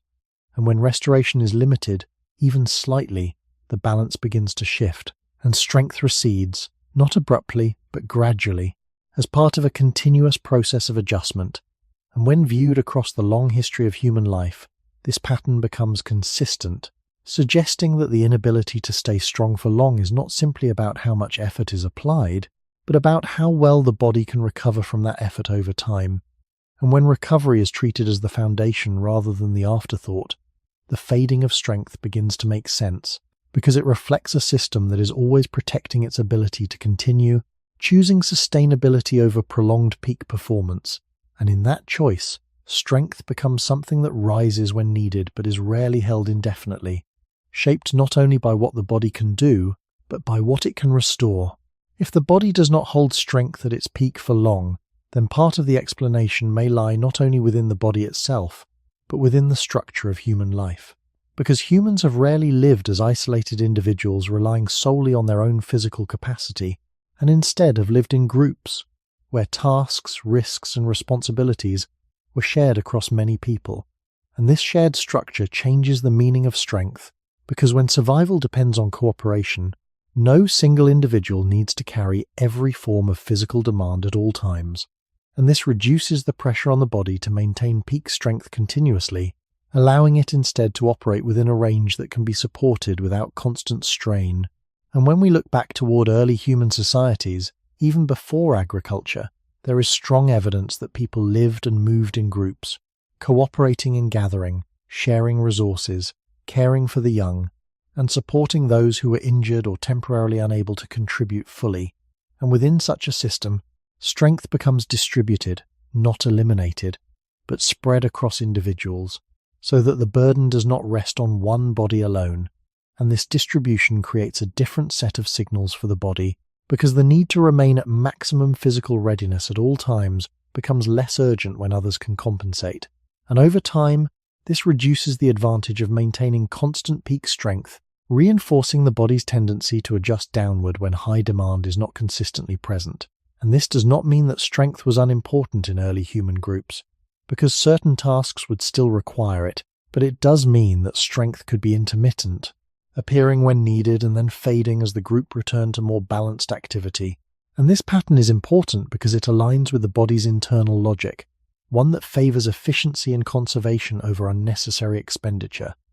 And when the environment of human life includes social support, that logic becomes even more sustainable, because the risks of temporarily reduced strength are buffered by the presence of others, and this buffering allows the body to operate without maintaining high levels of strength at all times, since temporary fluctuations do not immediately threaten survival in the same way they might in a more isolated existence. And as human societies became more structured, with clearer roles and forms of cooperation, this effect would have become even more pronounced, because different individuals could specialize in different tasks, some requiring more physical strength, others relying on knowledge, coordination, or skill. And within such systems, the body no longer needed to preserve every capacity at its highest level in every individual, because the group itself carried those capacities collectively, And when viewed from this perspective, the temporary nature of strength becomes part of a broader adaptation, one that reflects not only biological processes but also social ones, where the body adjusts to a world in which survival is shared, and where the need to remain constantly strong is reduced by the presence of others. And even in modern life, this pattern continues, because most people no longer depend on continuous peak physical strength to survive, and the body, still following its older rules, responds by maintaining strength only when it is consistently reinforced, allowing it to fade when it is not, because the environment no longer demands that it be held at all times. And in this way, the question of why humans cannot stay strong for long begins to extend beyond the body itself into the structure of human life, where cooperation and shared survival have quietly reduced the need for constant individual strength, shaping a system that is comfortable allowing strength to rise and fall as needed rather than remain fixed at a peak. If strength does not need to be held by every individual at all times, then the structure of shared life begins to shape not only what the body can do, but what it chooses to maintain. Because in a cooperative group, different forms of contribution can overlap and compensate for one another. And this creates a quieter shift in how physical capacity is valued, since the ability to remain constantly strong becomes less central when other forms of ability can support survival in parallel. And when we look back toward early human communities, there is consistent evidence that food was shared, that care was given to those who were injured or less able, and that knowledge, memory, and coordination played important roles alongside physical effort. And within such a setting, the body is no longer operating under the assumption that it must meet every demand alone. And this reduces the urgency of maintaining peak strength across all individuals at all times, allowing more variation in physical condition without immediate risk. And this variation is important, because it reinforces the body's underlying tendency to adjust strength based on recent demand rather than preserving it as a fixed trait. And when effort is distributed across a group, individual bodies receive signals that are more intermittent, sometimes engaging in higher effort, sometimes less, depending on roles, age, health, and circumstance. And over time, this pattern creates a rhythm where strength rises and falls not only with personal activity, but also with how tasks are shared within the group.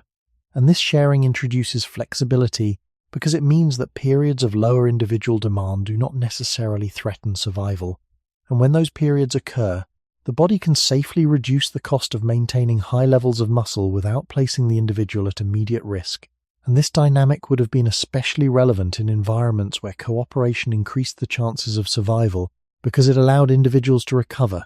to shift roles, or to rely on others temporarily. And in doing so, it reduced the pressure to remain constantly strong. And as this pattern repeated across generations, it would have reinforced a system where strength is maintained only when consistently required and allowed to fade when it is not. Because the social environment provides a buffer that makes such fluctuation viable, and even in modern life, this buffering is still present, though in different forms, because most people rely on systems, communities, and shared structures that reduce the need for constant individual physical capacity.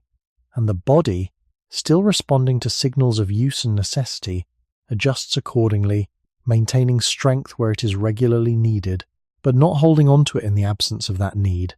And this helps explain why strength often feels temporary, not because the body is incapable of maintaining it, but because the environment in which it operates no longer demands that it be held continuously. And when the demand becomes intermittent, whether through social support or structured roles, the body follows that pattern, rising to meet effort and then returning to a more sustainable level when the effort passes. And in this way, the social nature of human life becomes part of the deeper explanation, showing that the temporary quality of strength is not only a biological process,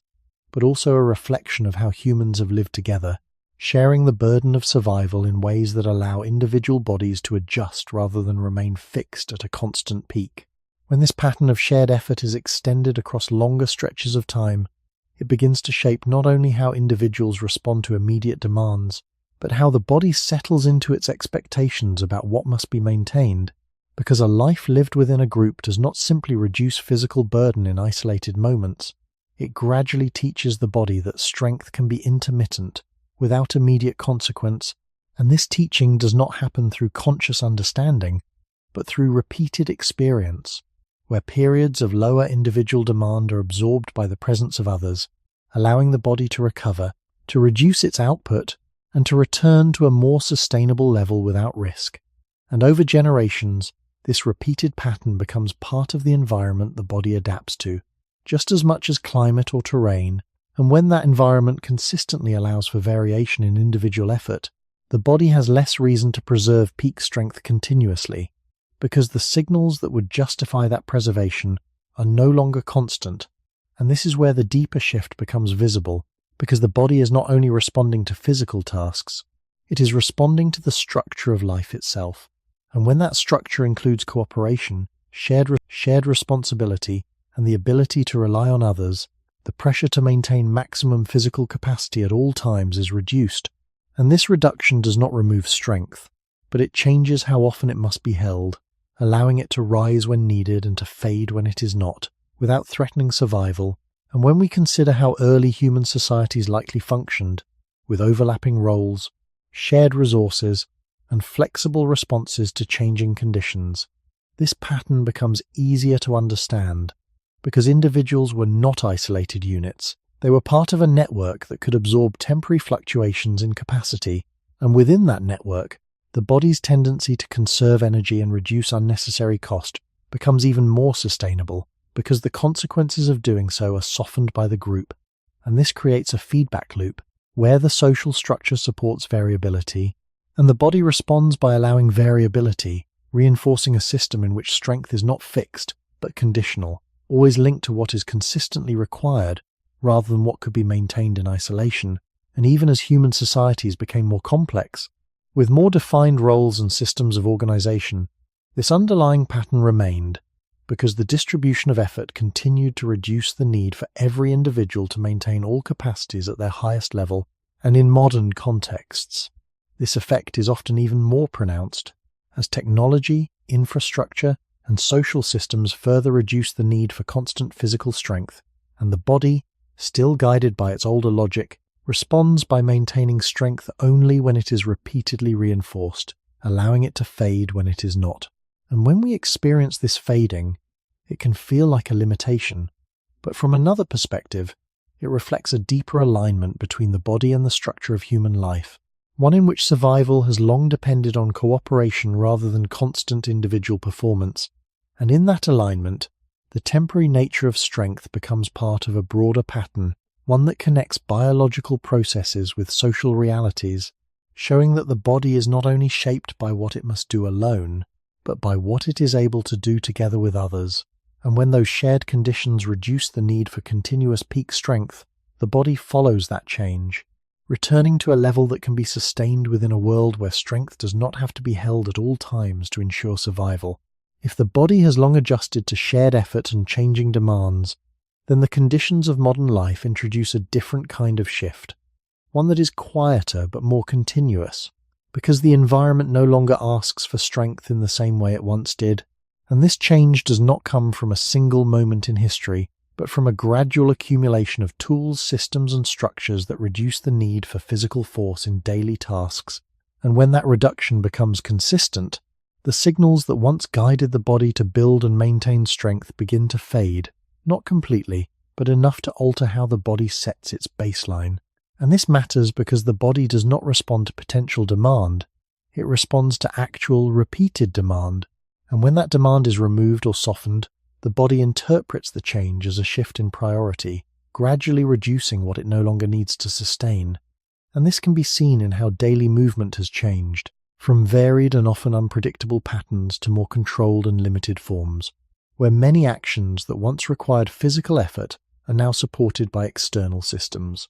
And while these changes make life more efficient, they also create an environment where the body is not regularly reminded that it must remain strong. And without those reminders, the processes that maintain strength are not consistently reinforced. And over time, the body returns to a level that matches what is most often required, not what could be achieved under different conditions. And this return is not abrupt, but gradual, unfolding as the body continuously evaluates its use and adjusts accordingly. And even when individuals choose to engage in structured physical activity, those sessions are often separated from the rest of daily life, creating a contrast between periods of effort and long stretches of reduced demand. And this contrast can make strength feel temporary because the body responds strongly to the signals of activity, but then reduces its investment when those signals are not sustained throughout the day. And when we consider how different this pattern is from earlier human environments, where movement and effort were more integrated into daily life, it becomes clearer why the body behaves this way, because it is still operating according to older principles, responding to consistent demand rather than isolated effort. And when that demand becomes intermittent, the body follows the same logic it always has, building when needed and releasing when it is not. And this is why modern individuals often experience cycles of gaining and losing strength, not because the body is less capable, but because the environment no longer provides the same continuous signals that once supported maintaining it. And this shift does not mean that strength is no longer possible, but that it has become more dependent on deliberate reinforcement, because the natural structure of daily life no longer supplies that reinforcement in the same way. And when we observe how quickly strength can fade in the absence of regular demand, it may feel unexpected, but it reflects a deeper consistency, one in which the body continues to align itself with what is most often required, even when those requirements have changed dramatically from the conditions under which it was shaped. And in this way, modern life does not create a new problem, as much as it reveals an old pattern, one that has always been present, but becomes more visible when the environment no longer demands what it once did. As the demands of modern life become more predictable and often less physically intense,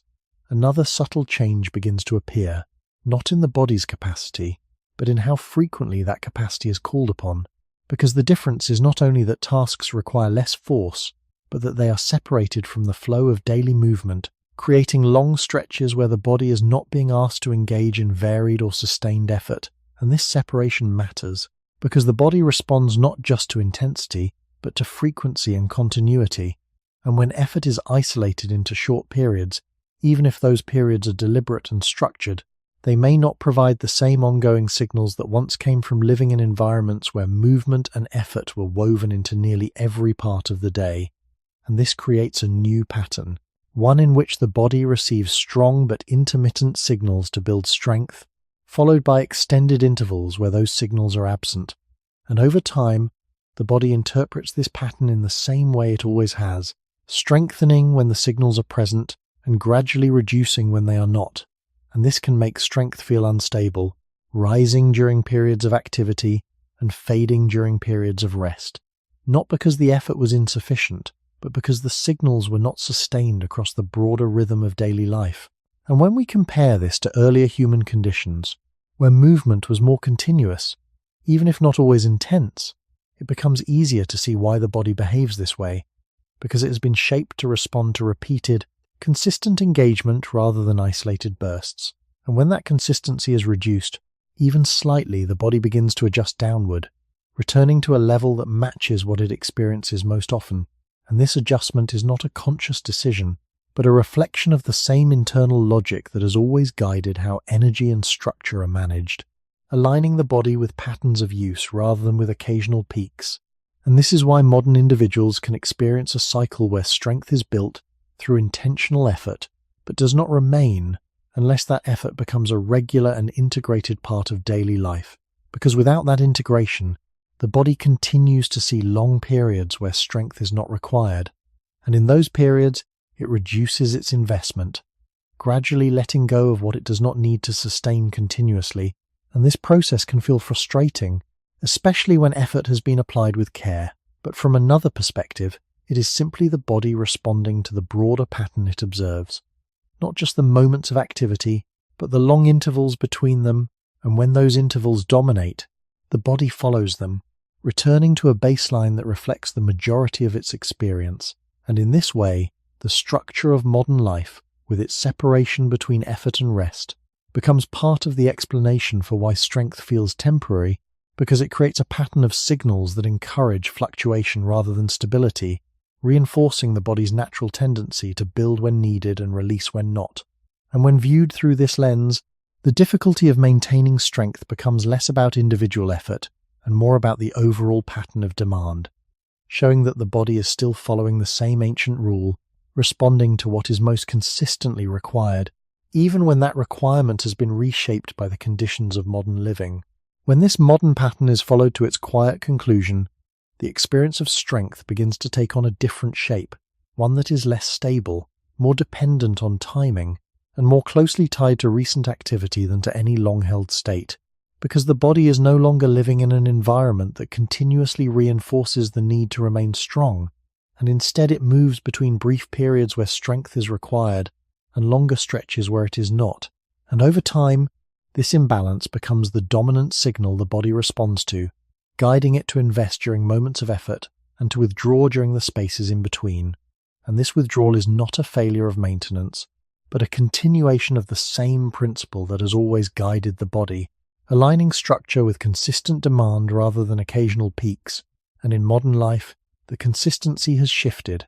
not toward constant physical effort, but toward long periods of relative stillness or low-intensity activity. And even though these periods may not feel like complete rest, they do not provide the signals needed to sustain higher levels of strength, and so the body gradually returns to a baseline that matches this quieter pattern, one that can be maintained without the ongoing cost of supporting larger muscle mass or higher output. And this return can happen even when deliberate effort is present, because the body evaluates the overall pattern rather than isolated moments, and when most of the day does not require strength, the signals to maintain it remain limited. And this creates a cycle where strength is repeatedly built and then allowed to fade, not because it cannot be kept, but because the environment does not consistently justify keeping it. And this cycle becomes more visible in modern conditions because the contrast between effort and inactivity is more pronounced, making the rise and fall of strength easier to notice. And when viewed from within this pattern, the temporary nature of strength begins to feel less like a problem and more like a reflection of how the body has always adapted, responding to what is most often required rather than what is occasionally pursued. And this response does not change simply because the environment has become more controlled or predictable, because the underlying systems still operate according to older rules, ones that prioritize efficiency, conservation, and alignment with consistent demand. And so even in a world where strength can be intentionally developed, the body continues to treat it as something conditional, something that must be reinforced regularly to be maintained. And when that reinforcement is not continuous, the body returns to a state that is easier to support, releasing what it does not need to carry. And in this way, modern life does not create a new limitation, but reveals the full extent of an older one, showing how strongly the body depends on consistent signals to maintain strength, and how quickly it adjusts when those signals fade. And this adjustment, while sometimes unexpected, remains consistent with the long history of human adaptation, where the body has always followed the same quiet rule, to match its structure to its most common demands, even when those demands no longer resemble the conditions under which that rule was first formed. And in that continuity, the temporary nature of strength becomes not an exception, but a clear expression of how the body continues to respond to the world it inhabits, even as that world changes around it. By the time all these layers are placed together, the temporary feeling of human strength begins to look less like a single problem and more like the meeting point of many older patterns, because the body is not losing strength for one reason alone, and it is not failing in one isolated way. Instead, it is following several quiet rules at once, each of them shaped by a long history that reaches back toward the beginning of human life. And when those rules overlap, the result is a body that can become strong, sometimes impressively so, but that rarely treats strength as a state to preserve for its own sake. And one of those rules comes from energy, because strength is expensive to maintain and must always compete with the brain, with immunity, with temperature control, with repair, and with all the unseen processes that keep the body alive from hour to hour. And another rule comes from muscle itself, because muscle is not fixed matter but living tissue in constant turnover, always requiring repeated signals to justify its upkeep. And when those signals weaken even slightly, the balance begins to shift toward reduction. And another rule comes from early human environments, where life moved in cycles of effort and rest, of abundance and scarcity, of movement and waiting, so that the body learned to expect fluctuation rather than permanence. And that expectation remained even as climates changed after the Ice Age, when environments in many places became somewhat more stable, subtly lowering how often broad peak strength had to be maintained. And later, as some human groups moved into agriculture, daily life did not become effortless, but effort became narrower and more repetitive, teaching the body to preserve what repeated labor required, while releasing what no longer had to be kept broadly ready. And at the same time, human beings were never relying only on isolated bodies, but on groups, on shared work, on care, on distributed roles, and that social world reduced the need for every person to remain continuously strong, because survival could be carried together rather than alone. And in modern life, this entire pattern becomes even more visible, since the body now often receives short, deliberate signals of effort surrounded by long hours in which strength is not required. And under those conditions, the older rules remain unchanged. Building where there is need, easing where there is not, returning again and again to what can be supported most easily over time. And when these layers are seen together, the fragility of strength begins to look different. Because it is not simply fragility, it is responsiveness. It is a body that listens too well to the balance of demand and cost, a body that continuously reshapes itself around what life most often asks of it. And this is why strength can feel so temporary, because it is being held up by conditions that must keep proving themselves, by repeated use, by adequate recovery, by sustained signals, by an environment that genuinely asks for it often enough to justify its expense. And when any of those conditions soften, the body does what it has always done. It begins to let go, not suddenly, not dramatically, but with a slow consistency that can feel almost unfair, until it is seen in the longer frame of human history. And in that longer frame, the question changes, because the body is not asking how long it can stay strong in the abstract. It is asking whether strength is still the wisest place to spend its limited resources, whether the current world, the current pattern, the current rhythm truly requires that cost to be carried. And very often the answer is no, or not fully, or not for long, and so the body settles downward, not because it rejects strength, but because it is loyal to a deeper priority, the priority of sustainability, of repair, of adaptability, of remaining alive and functional across changing conditions, rather than remaining powerful under one narrow set of them. And when that is understood,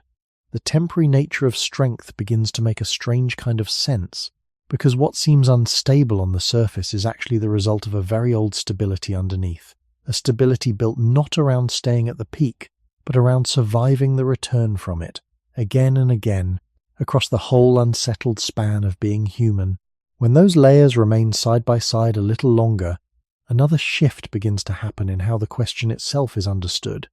because it becomes harder to say that humans simply fail to stay strong, and easier to see that the body is carrying out a different intention altogether, one that does not treat strength as a final destination, but as a temporary arrangement that must continually earn its place among other priorities. And this matters because many modern expectations assume that once strength has been built, the body should naturally want to preserve it, as though strength were always a sign of success from the body's point of view. But the longer historical view suggests something quieter and more complicated. Since the body does not judge success by how long it can remain near a physical peak, it judges success by whether it can continue through changing conditions without exhausting its reserves, without failing in repair, without neglecting the hidden systems that make every visible action possible.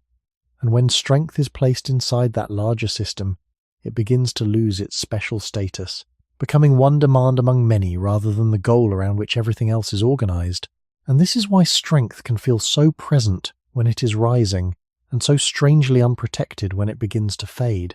because the body is never committed to it in isolation. It is only committed to the larger balance in which strength must justify its cost again and again. And once this becomes clear, the human experience of becoming weaker after rest, illness, stress, inactivity, or even simple routine begins to look less like betrayal and more like a predictable consequence of how the body measures necessity. And that measurement has very deep roots, reaching back toward early human life where movement was variable, resources were uncertain, recovery was never guaranteed, and no single condition could be trusted to last. and in such a world the body could not afford to organize itself around permanent peaks.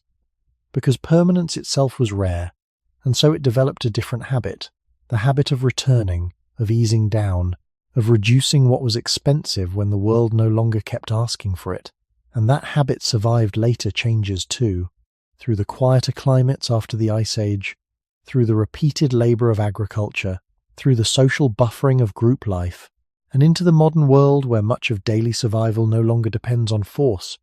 And across all of these transitions, the body kept applying the same old rule: maintain what is repeatedly necessary, release what is not. And this is why human strength often feels conditional in a way people do not expect, because it is conditional, not in a fragile or accidental sense, but in a deeply structured sense, tied to rhythm, tied to use, tied to recovery, tied to whether life as it is actually lived keeps proving that strength deserves the resources required to hold it. And when life stops proving that strongly enough, the body does not wait very long to begin adjusting, because adjustment is safer than attachment, and throughout human history it usually has been, and that is why even great strength can feel temporary, because it sits on top of an older biological caution, a caution that is always asking whether this level can still be supported, whether it is still wise, whether the cost is still worth paying, and if the answer grows uncertain, the body begins to move away from the peak, not as a punishment, but as a return to what it trusts more, a baseline built for continuity rather than display, for endurance rather than exception. And once this is seen, the question stops sounding like a complaint against the body and starts sounding more like a description of its deepest loyalty, because humans cannot stay strong for long, not simply because strength slips away, but because the body was never truly loyal to strength alone. It was loyal to survival across instability, loyal to healing, loyal to energy that must be shared, loyal to a world that changed too often for permanent physical peaks to make reliable sense. And in that loyalty, there is a kind of coherence that can seem disappointing at first, but also clarifying, because it suggests that the body is not failing to protect strength. It is protecting something older and more central than strength, something that has followed human beings from the beginning, the ability to keep going after the peak has passed, and to remain capable of returning again, even if never for very long. When that deeper loyalty is followed all the way through, the temporary nature of strength begins to stop looking like an exception that needs to be explained away, and starts to look like the most consistent feature of the whole story, because at every layer the same pattern returns, not always in the same form, but with the same direction, and that direction is away from costly permanence and toward flexible survival. And once this becomes clear, all the earlier pieces begin to settle together, since the body's energy economy, its living muscle tissue, its ancient exposure to fluctuating environments, its long history of repeated recovery, its adaptation to narrower work, its dependence on group life, and its modern separation between effort and daily necessity all point toward one quiet conclusion: that human strength was never meant to be held like a possession, but only sustained for as long as life kept demanding it strongly enough. And this matters because it changes what the question is really pointing toward, since the problem is not that the body forgets strength too easily, but that it remembers something older more faithfully, the need to remain adjustable in a world where no single physical state could safely be trusted for too long. And when that memory remains active across the long history of our species, it shapes the body into something that is always ready to recalculate, always willing to build, but also always willing to let go. And this letting go is what often feels most difficult to accept, because from the outside strength appears valuable in itself, something obviously worth preserving once achieved.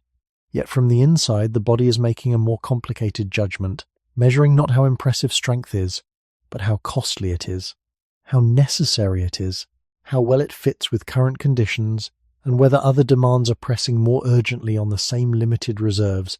And when those questions are asked again and again across a lifetime, and across the much longer lifetime of human history, the answer rarely supports permanent peak strength, because too many other processes must be protected first, too many changing conditions must be anticipated, too many periods of reduced demand make constant maintenance unnecessary, and so the body returns, again and again, to a level that can survive interruption, illness, poor sleep, social change. environmental change, reduced movement, and all the ordinary instability that has always surrounded human life. And in that repeated return there is a deeper form of wisdom, though it does not always feel like wisdom when strength is fading, because the body is preserving a margin, preserving recoverability, preserving the possibility of rebuilding later instead of spending too much now. And this is one reason the rise and fall of strength feels so central to being human, because it is tied to the body's oldest strategy, not to remain exceptional without pause, but to remain recoverable after effort, to remain sustainable after strain, to remain able to begin again after a period of decline. And when this is seen clearly, the final shape of the answer begins to emerge.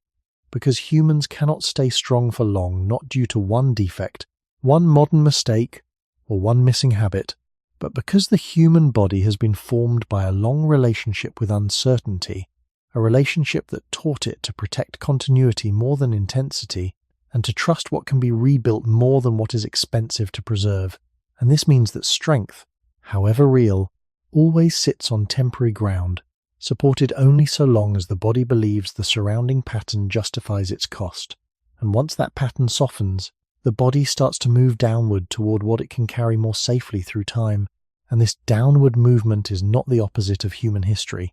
It is one of its clearest expressions, because from the beginning our species lived by adjustment, by rebalancing, by surviving not through unbroken peaks but through repeated returns from them. And so when strength fades, what is being revealed is not simply weakness, but the deeper architecture of a species that survived by refusing to spend too much on any one temporary state, however useful, however admired, however hard won. And in that light, the question is no longer only why humans cannot stay strong for long, but what kind of creature humans had to become in order to survive a world where staying strong forever was never the safest path at all. If all the earlier paths lead here, then the final question is no longer whether the human body has somehow failed to remain strong, but what kind of body it has chosen to be instead. Because once strength is seen across the whole span of human history, it becomes harder to treat it as the body's highest goal, and easier to recognize it as one tool among many, important at times, but never sovereign over everything else. And this matters because many modern ideas quietly assume that a body at its best would hold on to strength whenever possible, as though staying strong were the clearest sign of biological success. Yet the longer history of human life suggests a different measure, one based not on how long force can be preserved, but on how well a body can continue through interruption, scarcity, illness, recovery, change of season, change of place, change of role, and even change of age. And when those pressures are taken seriously, the body's behavior begins to look less disappointing and more coherent. Because the body has not organized itself around permanent strength, it has organized itself around survival through instability. And survival through instability requires a special kind of logic, one that does not cling too tightly to costly states, no matter how useful they may be in the short term. And throughout the earlier human past, that logic made sense again and again, in landscapes where food could not be assumed, in lives where rest was uneven, in bodies exposed to strain and injury without modern protection, in communities where the burden of survival could be shared, and later in worlds where activity became narrower, more repetitive, or more separated from everyday necessity. And across all of these settings, the body kept applying the same old rule: preserve what must remain, rebuild what can return later, and release what is too costly to hold when life is no longer proving that it is essential every day. And once strength is placed inside that rule, its temporary nature begins to make sense, because strength is one of the most expensive things the body can carry in silence, requiring energy, maintenance, repair, and continued signals of need. And if those signals soften, even a little, the body does not hesitate forever. It begins to move back toward what it trusts most, a level that is easier to sustain, easier to defend, easier to restore after disruption. And this is where the deepest meaning of the title begins to settle. Because humans cannot stay strong for long, not simply because strength is fragile, and not because the body is poorly made, but because the body is shaped by a deeper caution, a caution that has followed our species for a very long time, reminding it that any state which is expensive must keep justifying itself, and if it does not, then returning from that state is safer than trying to preserve it at all costs. And this return is not a betrayal of effort, but an expression of an older intelligence inside the body, one that values recoverability over display, adaptability over permanence, and continuity over extremes. And perhaps this is why strength feels so moving when it appears, because at some level the body is never promising to keep it forever. It is only allowing it for as long as the surrounding pattern supports it, for as long as the body believes it can afford the cost without endangering the quieter systems that must never fully fail. And those quieter systems are easy to overlook because they do not announce themselves the way strength does, but they have always mattered more in the long run. The repair of tissue, the defense against illness, the management of energy, the preservation of balance, the ability to wake after a hard season and begin again. And when the human body chooses those over permanent strength, it is not choosing less life, it is choosing the kind of life that can survive change. And that may be the most human pattern of all, because our history was not built on holding one perfect state without interruption, but on enduring the loss of many states and finding a way forward after each one. And in that sense, the body's refusal to remain strong forever may not be a weakness to correct, but a record of what it took for humans to last at all. A quiet proof that survival did not belong to the creature that could stay at the peak the longest, but to the creature that could return from the peak, release it when necessary, and still remain capable of building again when the world asked once more. And seen that way, human strength is not small because it fades. It is meaningful because it rises inside a body that was never designed to worship it above everything else. When that perspective settles a little more deeply, the experience of losing strength begins to change in tone, not disappearing, but becoming less like a sudden drop and more like a familiar movement the body has always known, because the same cycle appears again and again across different scales, from the smallest daily shifts in energy to the longest stretches of human history. And in each case the pattern remains consistent. Strength rises when it is called for. It stabilizes for a short time while the demand continues, and then it begins to ease away when the demand softens, not as a collapse, but as a return.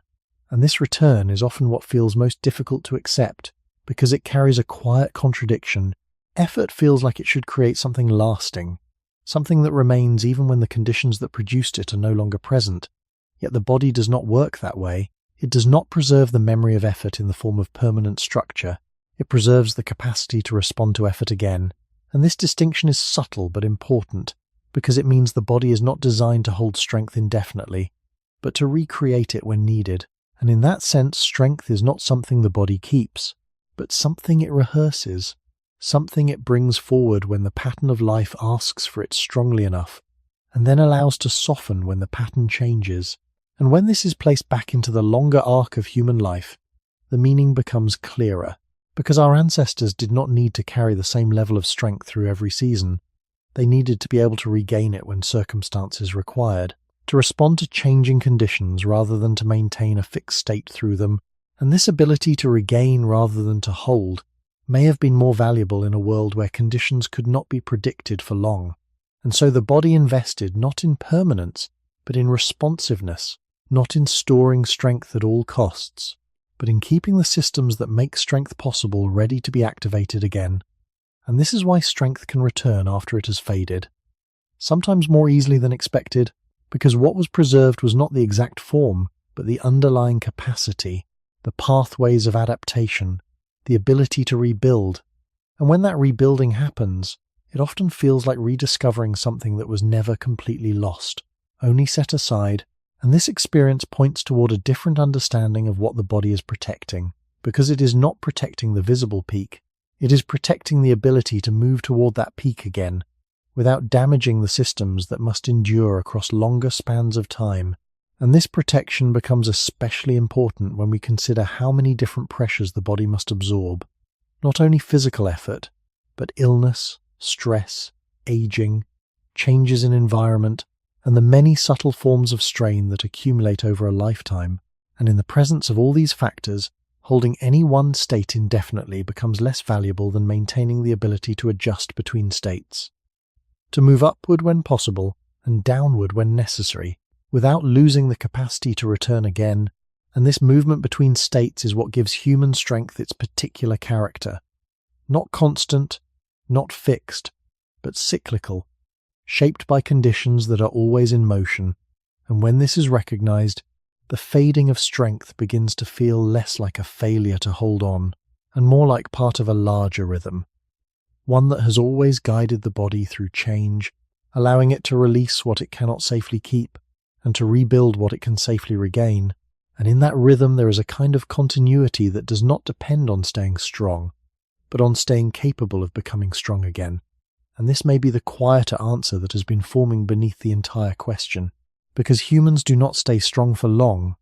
not only because strength fades, but because the body has been shaped to trust the return more than the hold, to trust that what is needed can be rebuilt when the world asks for it again, and to preserve the conditions that make that rebuilding possible, rather than exhausting them in the attempt to remain at the peak without interruption. When that final shift settles into place, the question itself begins to open rather than close, because instead of asking why strength does not stay, it begins to ask what kind of life requires it to stay, and whether such a life has ever truly existed for humans in a lasting way, since across the long arc of our history, permanence has rarely been the defining condition, and the body has learned to live inside that reality, not by holding on to one state above all others, but by moving between states in a way that protects continuity, and this continuity is quiet. It does not appear as a single peak that lasts, but as the ability to pass through many peaks and many declines without breaking, and when seen in that light, the fading of strength becomes less like a loss to resist, and more like a signal of the body returning to its deeper pattern, a pattern that has always balanced effort with recovery, intensity with conservation, and action with the long, often unseen work of maintaining life beneath the surface. And this pattern does not reject strength. It allows it, sometimes fully, sometimes briefly, but always conditionally, always tied to whether the surrounding conditions continue to justify its cost. And once those conditions soften, even slightly, the body begins to move again, not in opposition to strength, but in alignment with something older, something that has always guided it through uncertainty, and that older guidance is not concerned with how impressive a state appears from the outside, but with how sustainable it remains from the inside, how well it can be supported across days, across seasons, across changes that cannot be fully predicted. And this is why strength, no matter how carefully built, never feels entirely secure, because it rests on a foundation that is designed to shift, to recalculate, to release what cannot be safely carried forward without continuous reinforcement. And yet within that shifting foundation there is also a kind of reassurance, because what fades is not everything. What fades is the peak,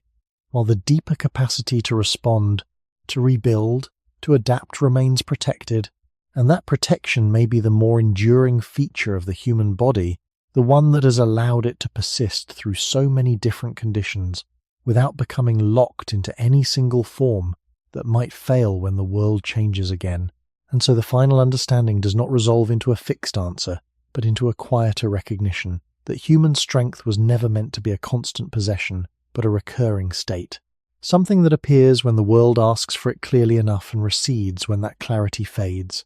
leaving behind not emptiness but readiness, not failure but space for return. And perhaps this is why the experience of strength carries both satisfaction and uncertainty at the same time,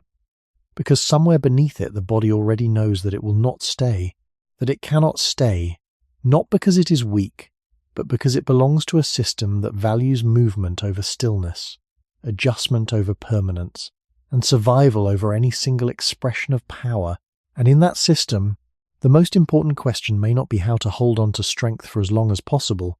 but how the body continues to remain capable of rising again after it has let strength go, and whether that quiet ability to return, again and again, is the deeper form of strength that has been present all along, even when the visible one fades away.